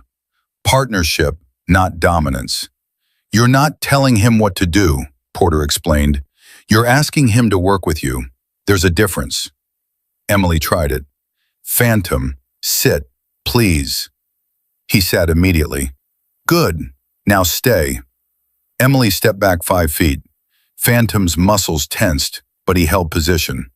Stay. She made it to 10 feet before Phantom broke and rushed to her side. That's okay, Porter said. You're asking him to trust that you'll come back. That's a big ask right now. They practiced for 2 hours. Sit, stay, come, over and over until Phantom started to understand that Emily leaving didn't mean Emily was gone forever. He's smart, Porter observed. He's learning fast. Ryan said he was predictive, that he could sense fear before it happened. Then use that. Let him read you. Show him you're confident, calm, in control. Porter's voice softened. Even when you're not, especially when you're not. Emily thought about that, about how much she'd been projecting her own anxiety onto Phantom, how he'd been feeding off her fear, her uncertainty, her desperation. I've been making it worse, she realized. You've been trying to survive. There's no shame in that. Porter handed her a training lead. But now you know better, so do better. They trained every day for a week. By day 5, Phantom could hold a stay for 2 minutes while Emily went inside the house. By day 7, he could handle her leaving for 10 minutes without panicking. It wasn't perfect, but it was progress. On day 8, Emily went back to work. Just a 4-hour shift. Dr. Chen stayed at the apartment with Phantom to monitor him. Emily's hands shook the entire drive to Walter Reed. What if he destroyed something? What if he hurt himself trying to escape? What if this was the thing that finally broke him? She made it through 3 hours before her phone rang. It's Chen. He's okay. Emily nearly collapsed with relief. Really? Really? He paced for the first 30 minutes, whined a lot, but then he settled. He's sleeping now. Sleeping? On your bed, with Ryan's journal. I think he dragged it from the nightstand. Emily felt tears prick her eyes. Emily laughed through her tears. Yeah, I missed you too. That night, Phantom ate his entire dinner, drank water, played with a rope toy for 10 minutes before settling on the couch next to Emily. We're going to be okay, Emily said, scratching behind his ears. It's going to take time. It's going to be hard, but we're going to figure it out. Phantom rested his head on her lap and sighed. A deep, settled sound that Emily hadn't heard from him before. It sounded like peace, or at least the beginning of it. 2 weeks later, Emily was working a full shift when her phone rang.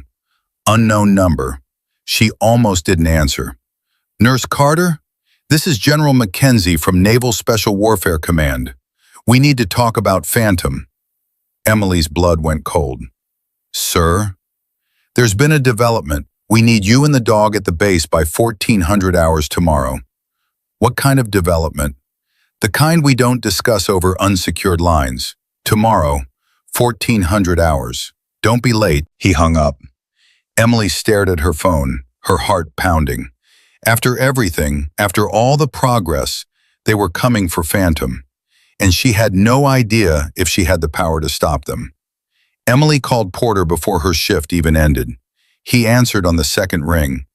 They're coming for him, she said without preamble. General Mackenzie, Naval Special Warfare Command.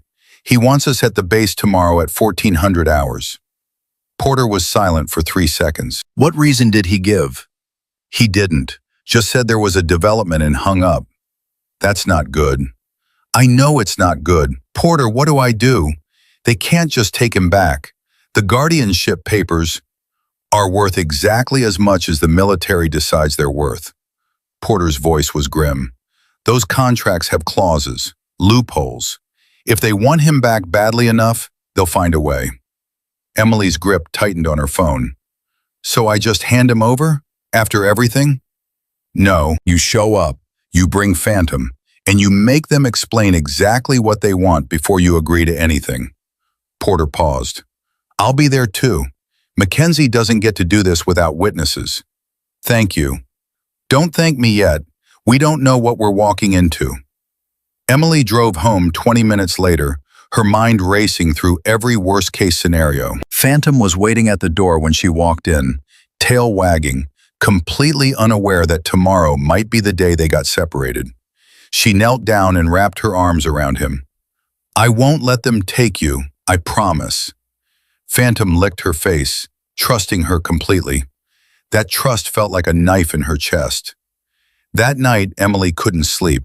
She lay in bed with Phantom curled against her side, one hand on his neck, feeling every breath. At 300, she gave up and pulled out Ryan's journal again. She'd read it 3 times already, but maybe there was something she'd missed, some clue about why the military would suddenly want Phantom back. She found it on page 47, an entry from 18 months ago. Phantom identified the target before our intelligence did. We were on recon, standard sweep. He started alerting to a building that wasn't even on our radar.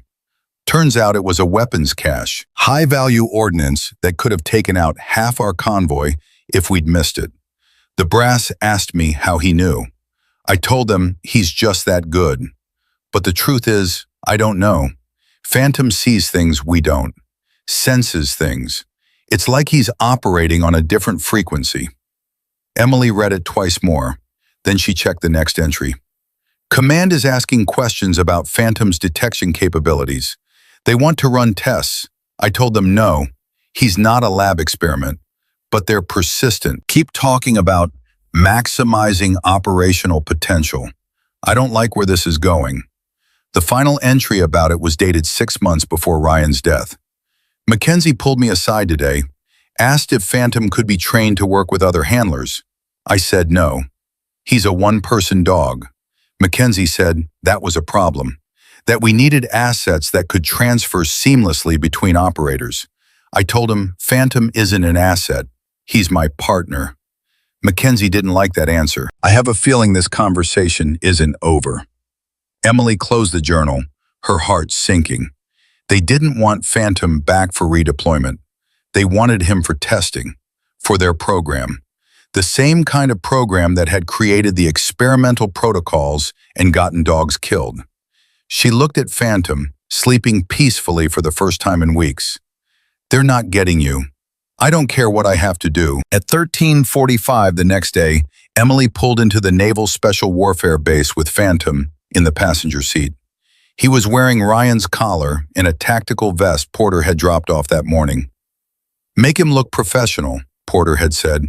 Remind them he's not just a dog. Porter was waiting at the gate. So was Colonel Brennan, and 3 officers Emily didn't recognize.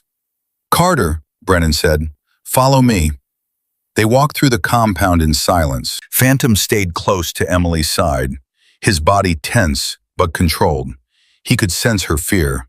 She tried to project calm, but her hands were shaking. They entered a conference room. General Mackenzie sat at the head of the table, flanked by 2 civilians in suits. Emily's stomach dropped. Civilians at a military meeting meant lawyers, or worse, private contractors. Nurse Carter, thank you for coming. Mackenzie's voice was smooth, practiced. Please, sit. Emily sat. Phantom positioned himself between her and the table, facing the general. Interesting, one of the civilians murmured. Protective behavior, the other added, making notes.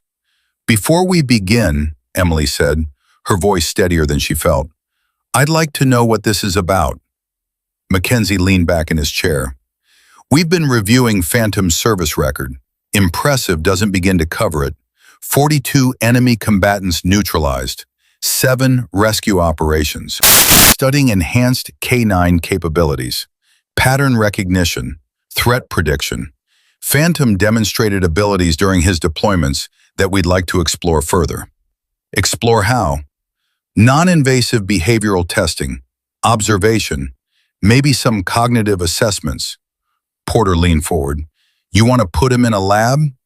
We want to learn from him, Mackenzie corrected, to potentially develop training protocols that could save lives.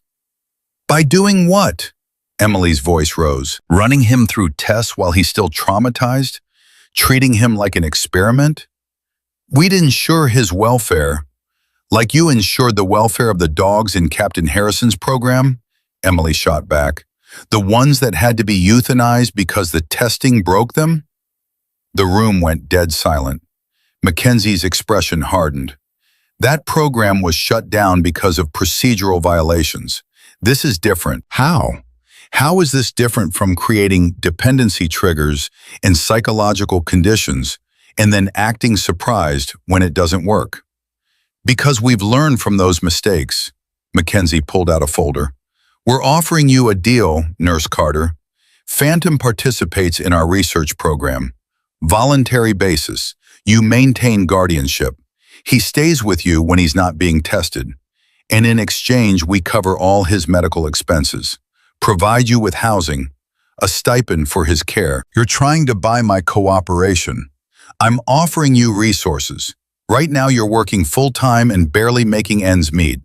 How long can you sustain that? How long before you can't afford his vet bills, or your rent, or the specialized care he needs? Emily felt the trap closing around her. Because he was right. She was drowning financially. Every month was a struggle to keep up with Phantom's needs and her own bills. And if I say no? She asked. Then we invoke the behavioral contract, the one you sign that allows us to reclaim him if he shows signs of instability. He's stable. Dr. Chen's reports are subjective and can be challenged. Mackenzie's voice was cold now. Face it, Carter. You have two choices. Work with us voluntarily and maintain some control over his care, or fight us and lose him completely. Phantom's growl started low in his chest. He could feel Emily's rage, her fear, her helplessness. Easy, she whispered, her hand finding his neck. Porter stood. General, with respect, this is coercion. This is reality, Commander. We have regulations, protocols. A decorated military canine doesn't just get to retire because his handler got attached. Mackenzie looked at Emily. You saved his life. No one's disputing that, but he's still a military asset, and we have the right to determine how that asset is utilized.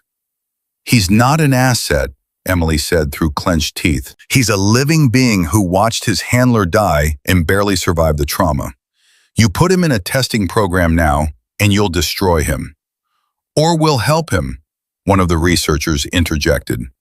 Our goal is to understand canine PTSD, to develop better treatment protocols. Phantom could help save other dogs. By being your guinea pig.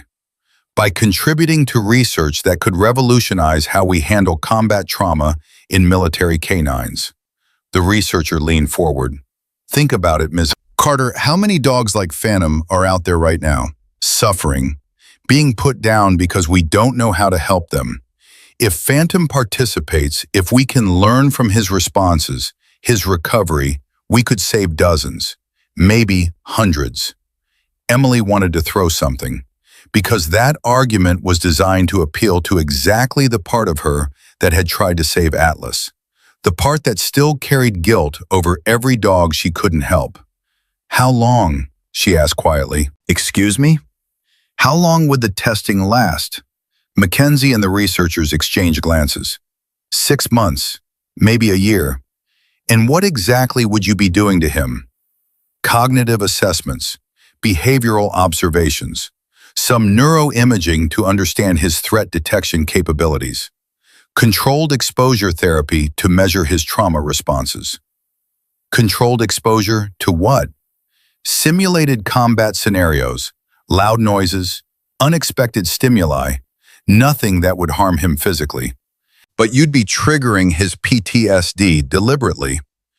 In a controlled environment where we could study his responses and potentially develop interventions. Emily looked down at Phantom. He was pressed against her leg, trusting her to protect him from these people who were talking about him like he was a piece of equipment. I need time to think. You have 24 hours, Mackenzie said. After that, we move forward, with or without your cooperation. Emily stood. Then I'll have my answer in 24 hours. She walked out before anyone could stop her. Porter followed. Brennan stayed behind, and Emily heard him start arguing with Mackenzie the moment the door closed. In the parking lot, Porter grabbed her arm. Don't do it. I don't have a choice. Yes, you do. Fight them. Get a lawyer. Go public with what they're trying to do. And lose him anyway when they invoke the contract? At least this way I stay in his life. Emily, if you agree to this, you're letting them experiment on a traumatized dog. And if I don't, they take him completely and do whatever they want with zero oversight. Emily's voice cracked. At least if I agree, I can be there. I can monitor him. I can pull him out if it gets too bad. Can you?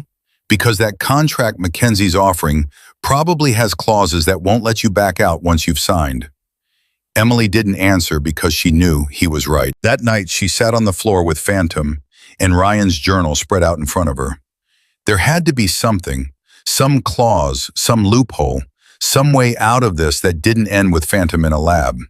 Her phone rang at 2,200 hours. Unknown number, again. Ms. Carter, this is Dr. Sarah Chen. I heard about the meeting. How?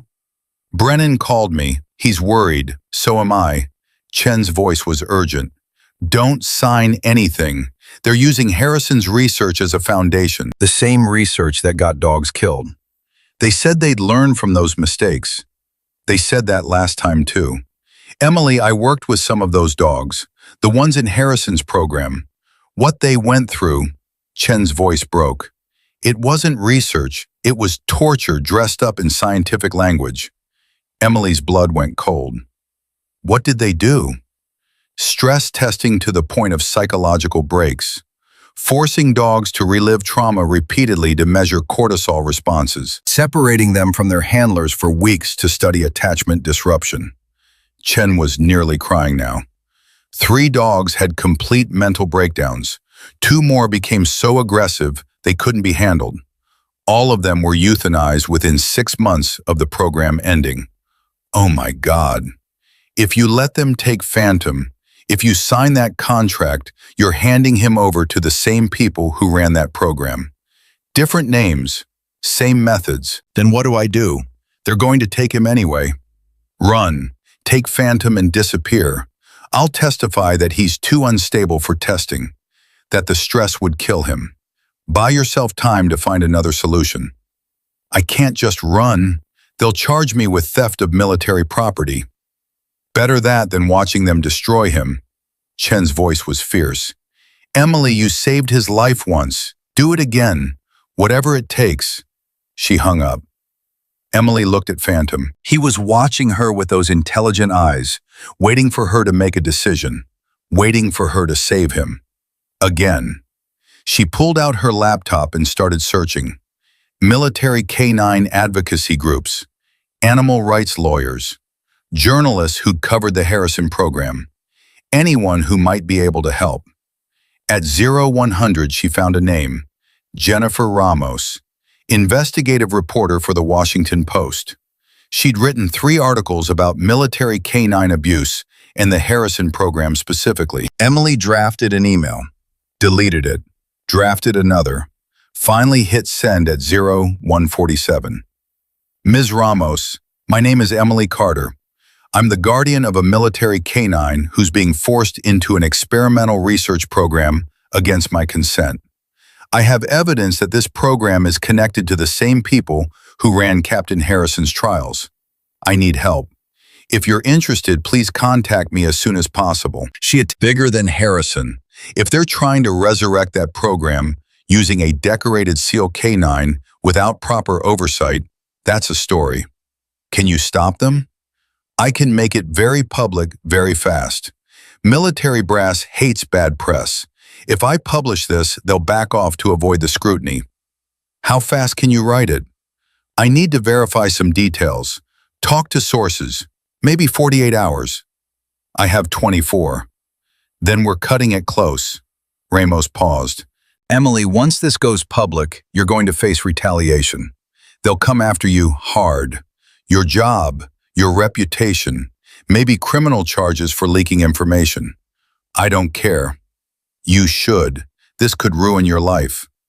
And letting them take Phantom will ruin his. I'll take my chances. Okay, give me 12 hours. I'll have something by tonight. Emily spent the day at work in a fog. Every hour felt like 10.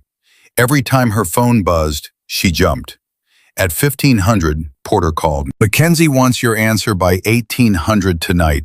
He moved up the deadline. He can't do that. He's a general. He can do whatever he wants. Porter's voice was tense. Emily, what's your play here? I'm working on something. Work faster, because they're preparing to invoke the contract. Brennan tried to argue them down, but Mackenzie's not budging. At 1645, Ramos called back. It's ready. I'm publishing in 30 minutes. Once it goes live, you need to get somewhere safe. Take Phantom and go dark until this blows over. Where am I supposed to go? Do you have family? Friends out of state? Emily thought fast. My sister, in Oregon. Perfect. Book a flight, tonight if possible.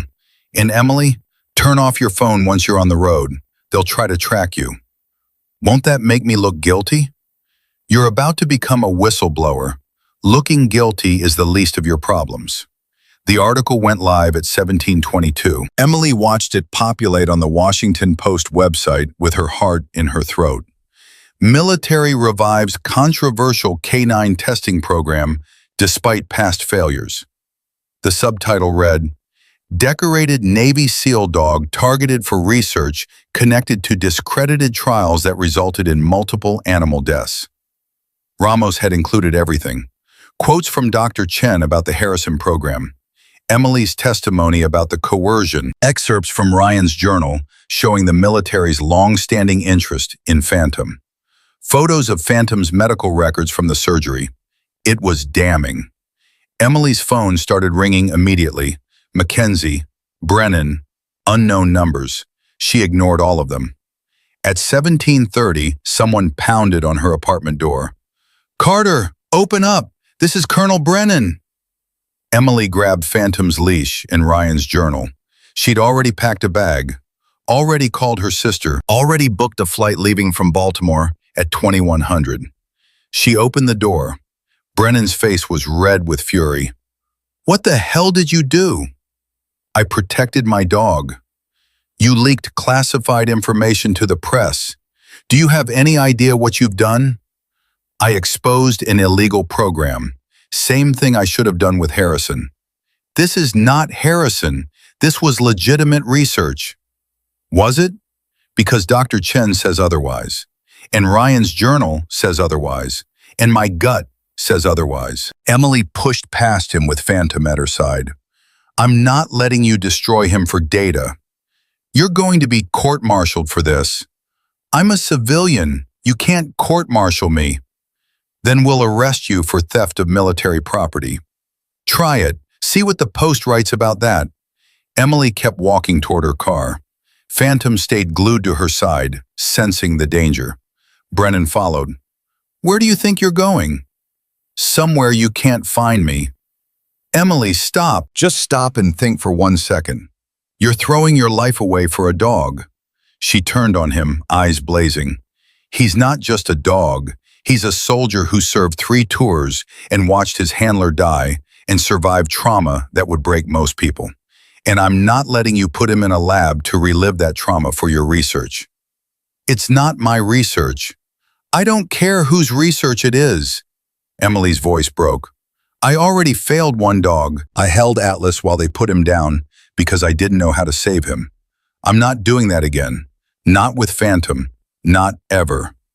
Brennan's expression shifted. Something like understanding crossed his face.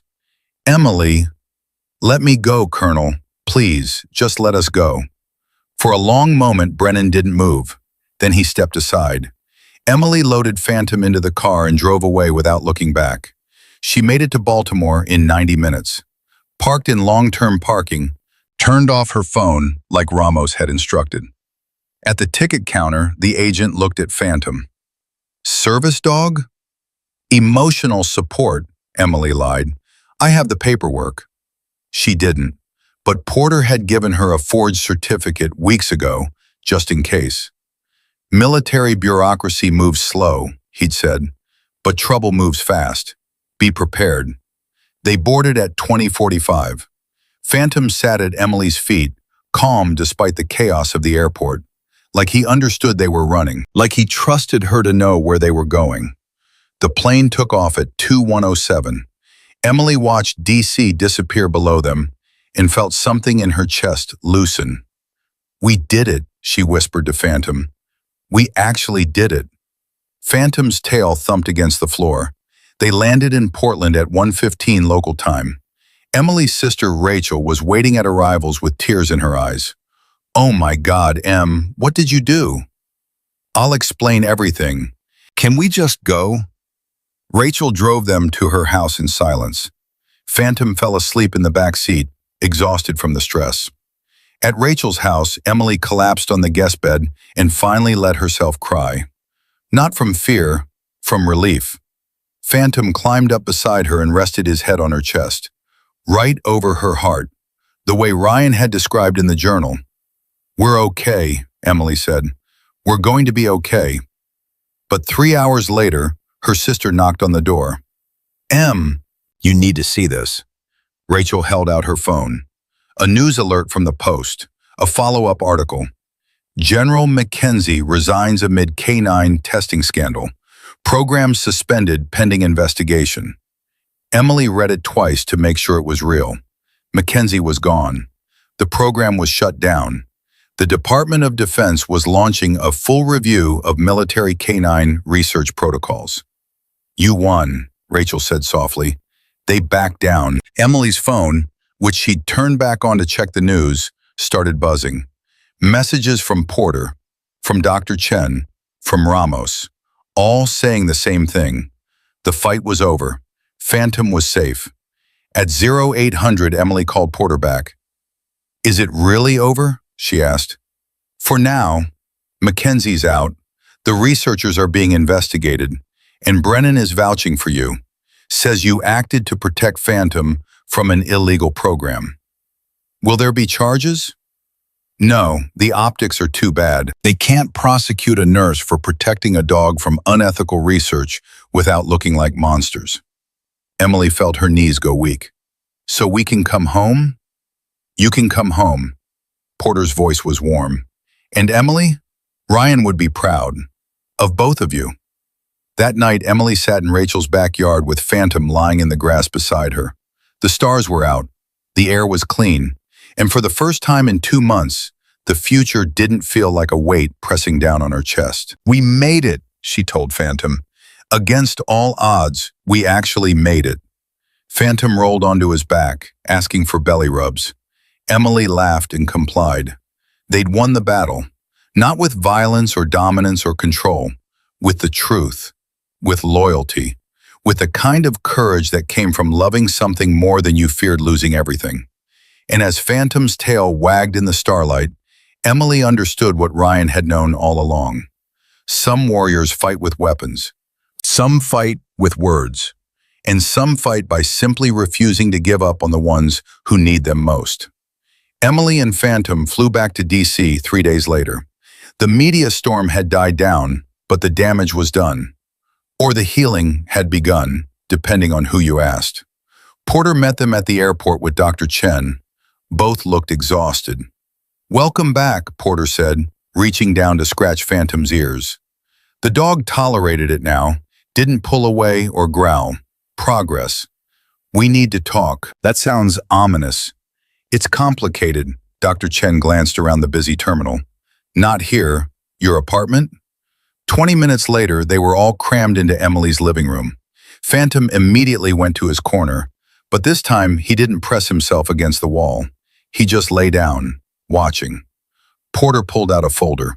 The investigation wrapped up fast, too fast if you ask me. McKenzie resigned. 2 researchers were reassigned. The program's officially terminated. That's good news, right? It should be, but here's the problem. The military doesn't like loose ends, and you and Phantom are a very loose end. Porter opened the folder. There are people who think you're a hero, whistleblower who exposed unethical research, but there are others who think you're a traitor who leaked classified information and stole military property. Emily's stomach dropped. "I thought Brennan vouched for me." "He did, and his word carries weight, but he's not the only voice that matters." Dr. Chen leaned forward. "Emily, there's talk of bringing charges, not criminal, but administrative.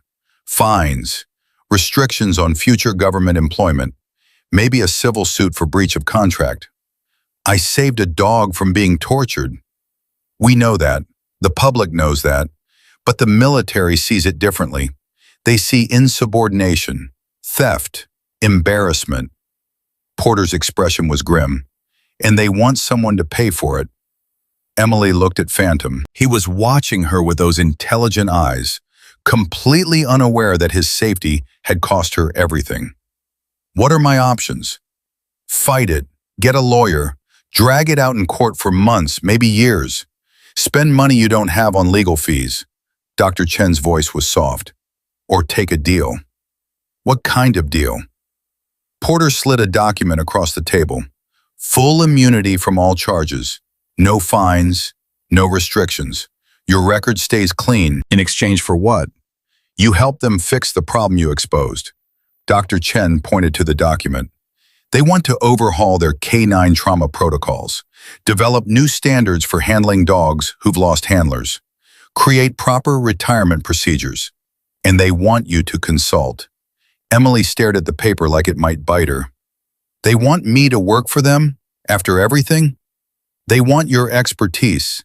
You saved Phantom using techniques no one else knew. You've rehabilitated him when everyone said it was impossible. You understand combat canine trauma better than most of their researchers. Porter's voice was steady. And yeah, they also want to save face, show they're taking this seriously, that they learn from their mistakes. This feels like a trap. It might be. Or it might be a real opportunity to change things. Dr. Chen's eyes were earnest. Emily, think about all the dogs out there like Phantom, the ones who come back broken and get put down because no one knows how to help them. You could save them. You could build something that actually works. Emily's hands clenched. And if I say no, then they pursue charges. And even if you win, you'll be broke and blacklisted, and Phantom will spend the rest of his life as evidence in a legal battle. Porter's jaw was tight. I hate that they're holding this over you. But I also think they're sincere about wanting change. Brennan's pushing for it. So are others who saw what almost happened to Phantom. How long do I have to decide? 48 hours. After Porter and Dr. Chen left, Emily sat on the floor next to Phantom. He rested his head in her lap, sensing her distress. What do I do? She whispered. Take their deal and help them? Or tell them to go to hell and deal with the consequences? Phantom's tail thumped once. That's not an answer. He thumped again. Emily pulled out Ryan's journal. She'd read it so many times she had sections memorized. But tonight she was looking for something specific. Guidance, direction, some sign of what Ryan would have done. She found it near the end, one of his last entries before the mission that killed him. Phantom saved 3 guys today. They don't even know it. We were clearing a compound and he alerted to an IED before we got close. If he'd been even 10 seconds slower, half my team would be dead. Afterwards, I told him he was a good boy and gave him his favorite treat. But that doesn't feel like enough. How do you thank someone who keeps saving your life? How do you repay that kind of loyalty? I guess you just keep showing up, keep fighting, keep making sure their sacrifices mean something. Emily read it 3 times. Then she called Porter. I'll take the deal, but I have conditions. Name them. Full medical coverage for Phantom, for life. No exceptions, no caps. Done. What else? Dr. Chen is part of the program, non-negotiable. And any protocols we develop get vetted by independent animal welfare experts before implementation. I can push for that. Anything else? Emily looked at Phantom. I want access to every military canine currently in recovery or facing retirement decisions. If there's a dog out there suffering like Phantom did, I want to know about it. That's a big ask. That's my price. Take it or leave it. Porter was quiet for a moment. I'll make it happen.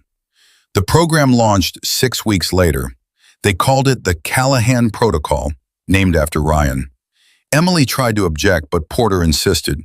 He started this, Porter said, by training Phantom with those codes, by documenting everything in his journal, by caring enough to see his dog as more than a weapon. This is his legacy. Let him have it. The first dog they worked with was a German shepherd named Rogue. Her handler had been killed in Syria. She'd been in recovery for 4 months and was scheduled for euthanasia in 2 weeks because she wouldn't bond with a new handler. Emily met her at a military canine facility in North Carolina. Rogue was in a kennel by herself, pressed into the back corner, refusing food and water. "She's been like this for 3 weeks," the facility director said.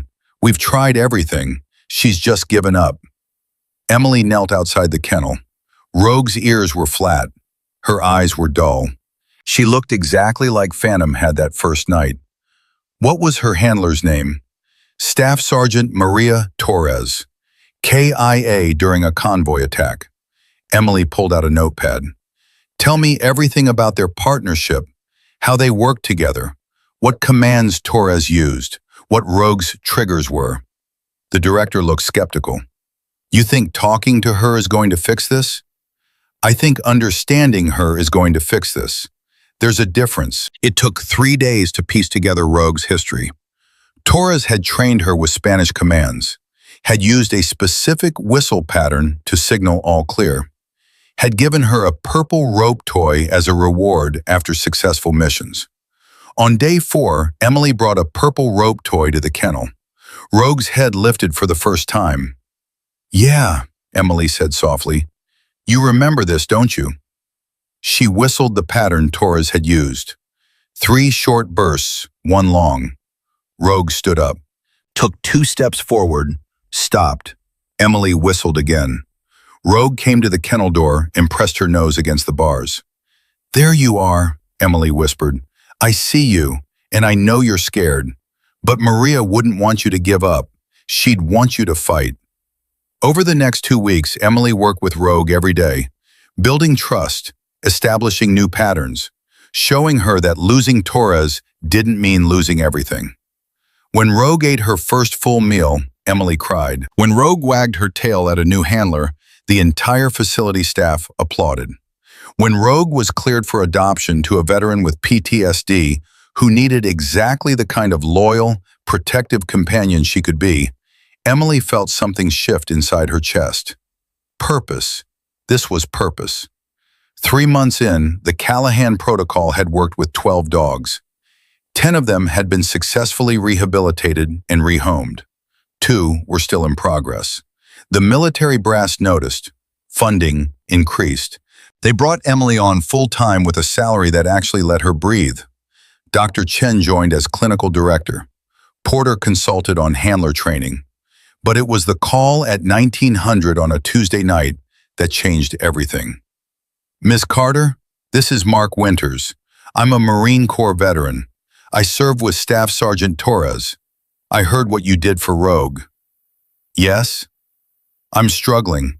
PTSD. Can't hold down a job. Can't sleep. The VA's trying, but nothing's working." His voice cracked. "I heard Rogue helps other vets now. I was wondering if maybe I could meet her. See if being around a military dog helps." Emily arranged it for the next week. Winters showed up shaking, barely able to make eye contact. Rogue took one look at him and pressed against his leg. The change was immediate. Winters' breathing slowed.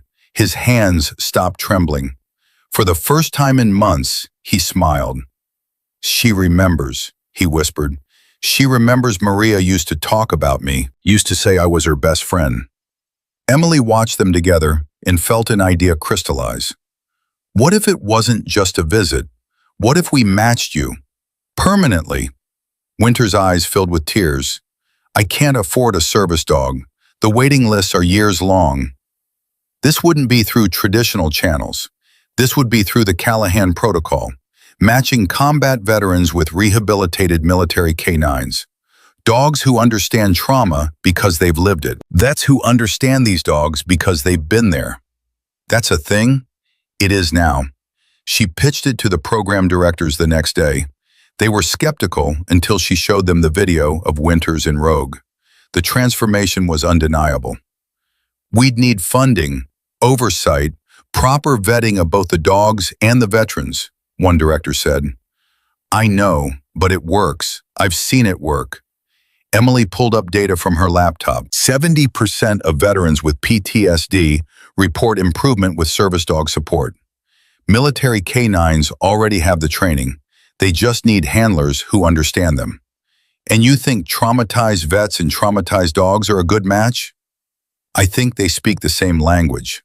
I think they can heal each other in ways therapy and medication can't always reach. Emily thought of Phantom, of how he'd saved her as much as she'd saved him. I think warriors recognize warriors, even when they're both broken. The program launched as a pilot with 5 veteran canine pairs. Winters and Rogue were the first. Within 6 months, all 5 veterans reported significant improvement in their PTSD symptoms. 3 had returned to work. 2 had reconnected with families they'd been estranged from. The military took notice. So did civilian organizations. Funding poured in. The Callahan Protocol expanded from 1 facility to 5, from 12 dogs to 40, from Emily working alone to a team of 15 specialists. At the 1-year anniversary, they held a ceremony. Porter spoke. Dr. Chen presented data. Emily stood at the back with Phantom at her side, watching 20 veteran canine pairs demonstrate their bond. "We did this," she whispered to Phantom. "You and me and Ryan's legacy. We actually did this." Phantom's tail wagged. He was different now. Still vigilant, still protective, but the haunted look in his eyes was gone. He'd found peace. Not by forgetting Ryan, but by honoring what Ryan had taught him. To protect, to serve, to trust. After the ceremony, a young woman approached Emily. She was maybe 25, with tired eyes and a service dog vest in her hands. "Miss Carter, I'm Emma Rodriguez. I was Maria Torres's sister." Emily's throat tightened. "I'm so sorry for your loss." "Thank you, I just wanted to say," Emma's voice broke. "Maria loved Rogue, loved her so much. When we heard Rogue was going to be put down, it felt like losing Maria all over again. But then you saved her, and now she's helping Mark, who was Maria's best friend, and it's like," she wiped her eyes, "it's like part of Maria is still here, still helping people, through Rogue." Emily had to look away to keep her composure.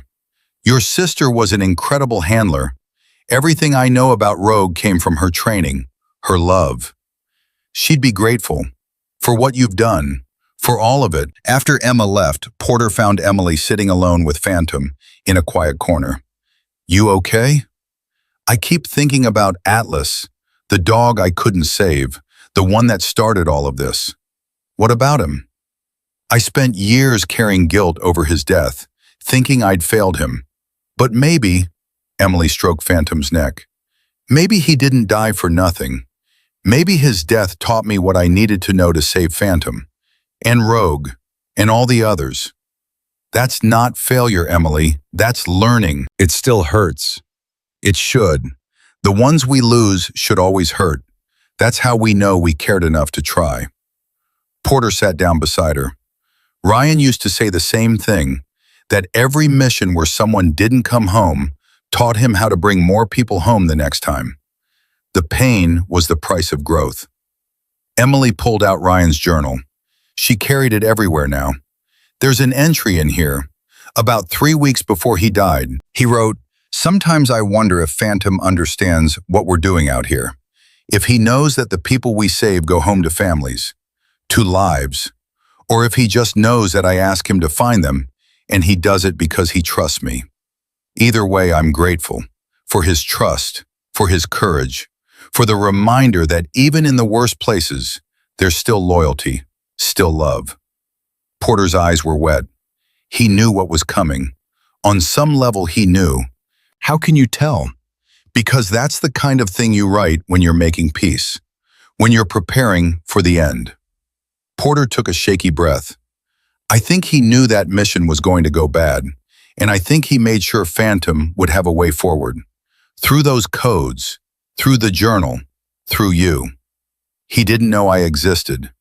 He knew someone like you existed, someone who'd care enough to learn, to listen, to fight for a dog everyone else had given up on." Porter gripped her shoulder.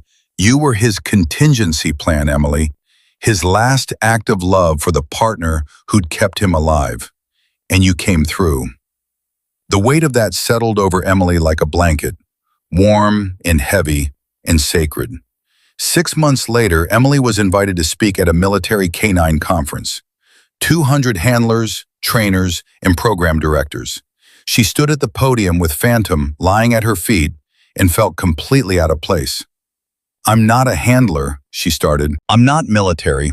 I'm just a nurse who got lucky one night when a dying dog needed someone who remembered 6 words."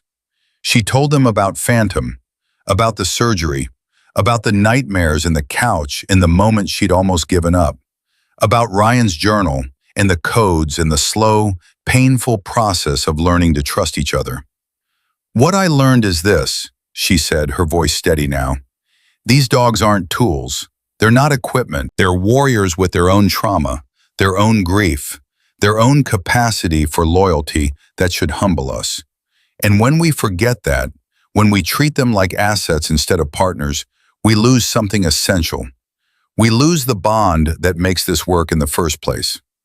She showed videos of the veteran canine pairs, Winters and Rogue walking through a park, both calm for the first time in years. A Marine and his former partner working through panic attacks together. An Army vet learning to sleep again with a combat dog pressed against her side. These matches work because both sides understand sacrifice.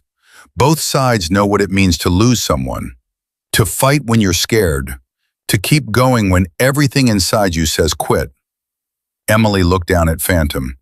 They heal each other, not because we tell them to, because they recognize something in each other that the rest of us can't always see.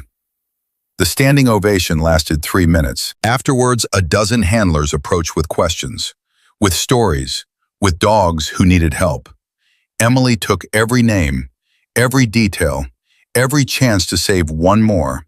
2 years after that night at Walter Reed, Emily stood in her backyard with Phantom and 6 other veteran canine pairs. They were running a training exercise, teaching the new pairs how to navigate triggers together, how to communicate without words, how to be partners. Phantom, at 4 years old now, had become the demonstration dog, the one who showed the others it was possible. That trauma didn't have to be the end of the story. One of the veterans, a young Marine named Jackson, approached with tears in his eyes. "Miss Carter, I just wanted to thank you. 6 months ago, I couldn't leave my apartment. Now I'm back in school. I'm seeing my daughter again, and it's all because of Zeus." Zeus was a Belgian Malinois who'd lost his handler in Afghanistan. He'd been scheduled for euthanasia when Emily had intervened. Now he was Jackson's constant companion, his anchor, his reason to keep fighting. "Don't thank me," Emily said. "Thank Zeus, and thank yourself for showing up, for doing the work. I wouldn't have survived without this program." "Yeah, me neither." After everyone left, Emily sat on the porch with Phantom. The sun was setting, the air was cool, and for the first time in 3 years, Emily felt completely at peace. "We did it, didn't we? We actually built something that matters." Phantom rested his head on her knee. His eyes were clear. His breathing was steady. The nightmares came rarely now, maybe once a month instead of every night. He'd healed, not by forgetting, but by finding a new purpose, a new mission, helping others the way Emily had helped him. Emily thought about Ryan Callahan, about the sacrifice that had started all of this, about how death didn't have to be the end if the living chose to honor it. "He'd be proud," she said to Phantom, "of you, of what you've become, of all the lives you've touched." Phantom's tail wagged, slow and steady and sure. That night, Emily added an entry to Ryan's journal, the first one she'd written herself. "Dear Ryan, you don't know me. We never met, but I know you through Phantom, through your words, through the legacy you left behind. I wanted you to know that your partner is okay. More than okay. He's thriving, and he's helping others thrive too. You taught him loyalty, courage, trust. Those lessons didn't die with you. They multiplied. Through Phantom to me, through me to other dogs, through those dogs to veterans who needed exactly what Phantom needed. Someone who understood, someone who wouldn't give up, someone who knew that warriors don't quit just because the battle changes. You saved Phantom's life by training him to survive without you. And in doing that, You saved mine too. Thank you. For your service. For your love for this incredible dog. For showing me that healing isn't weakness, it's the next mission. Always. Emily Carter. She closed the journal and looked at Phantom. He was sleeping peacefully. Dreaming, maybe. But not the nightmares anymore. Just dreams. Emily had learned something in the years since that first night at Walter Reed. Something she'd tried to explain to the handlers, to the veterans, to anyone who'd listen, but that she understood more deeply with each passing day. Trauma changes you. Combat changes you. Loss changes you.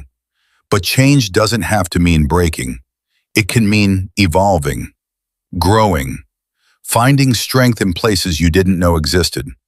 Phantom had lost his handler. Emily had lost her certainty that she could save everyone. They'd both faced moments where giving up seemed easier than going on, but they'd chosen differently, together. Not because it was easy, because it was necessary. Because warriors don't measure victory by whether they avoid pain. They measure it by whether they keep fighting despite the pain. And sometimes the fight isn't against an enemy. It's against despair. Against the voice that says you're too broken to be fixed. Against the belief that some bonds, once severed, can never be rebuilt. Phantom proved that voice wrong, every single day. And in doing so, he'd shown Emily, and Winters, and Jackson, and 40 other veterans that healing wasn't about going back to who you were before. It was about becoming someone new, someone stronger, someone who understood that the deepest scars could become the foundation for the deepest purpose. Emily looked at the dog sleeping beside her and felt grateful, not for the trauma, never for the trauma, but for the resilience that trauma had revealed, the capacity for love that grief had deepened, the bonds that fear had failed to break. Phantom had survived because 6 words reminded him he wasn't alone. Now he was teaching others that same lesson, not through codes or commands, through presence, through loyalty, through the simple, profound act of showing up for someone who needed him. That was Ryan's legacy. Not the missions he'd completed or the medals he'd earned, but the truth he'd lived and Phantom had carried forward. That real strength isn't found in never falling. It's found in getting back up, in helping others rise, in refusing to let trauma have the final word. And as Emily sat there in the fading light with a war dog who'd learned to trust again, she understood with absolute clarity that some battles are won not with force, but with connection, not with dominance, but with understanding, and not by forgetting the fallen, but by living in a way that honors what they fought for. Phantom stirred, opened his eyes, and looked at Emily with complete trust. She scratched behind his ears and whispered the truth they'd both learned the hard way. Warriors aren't defined by what breaks them, but by what they build after breaking. And healing isn't the absence of scars, but the courage to let those scars become bridges instead of walls.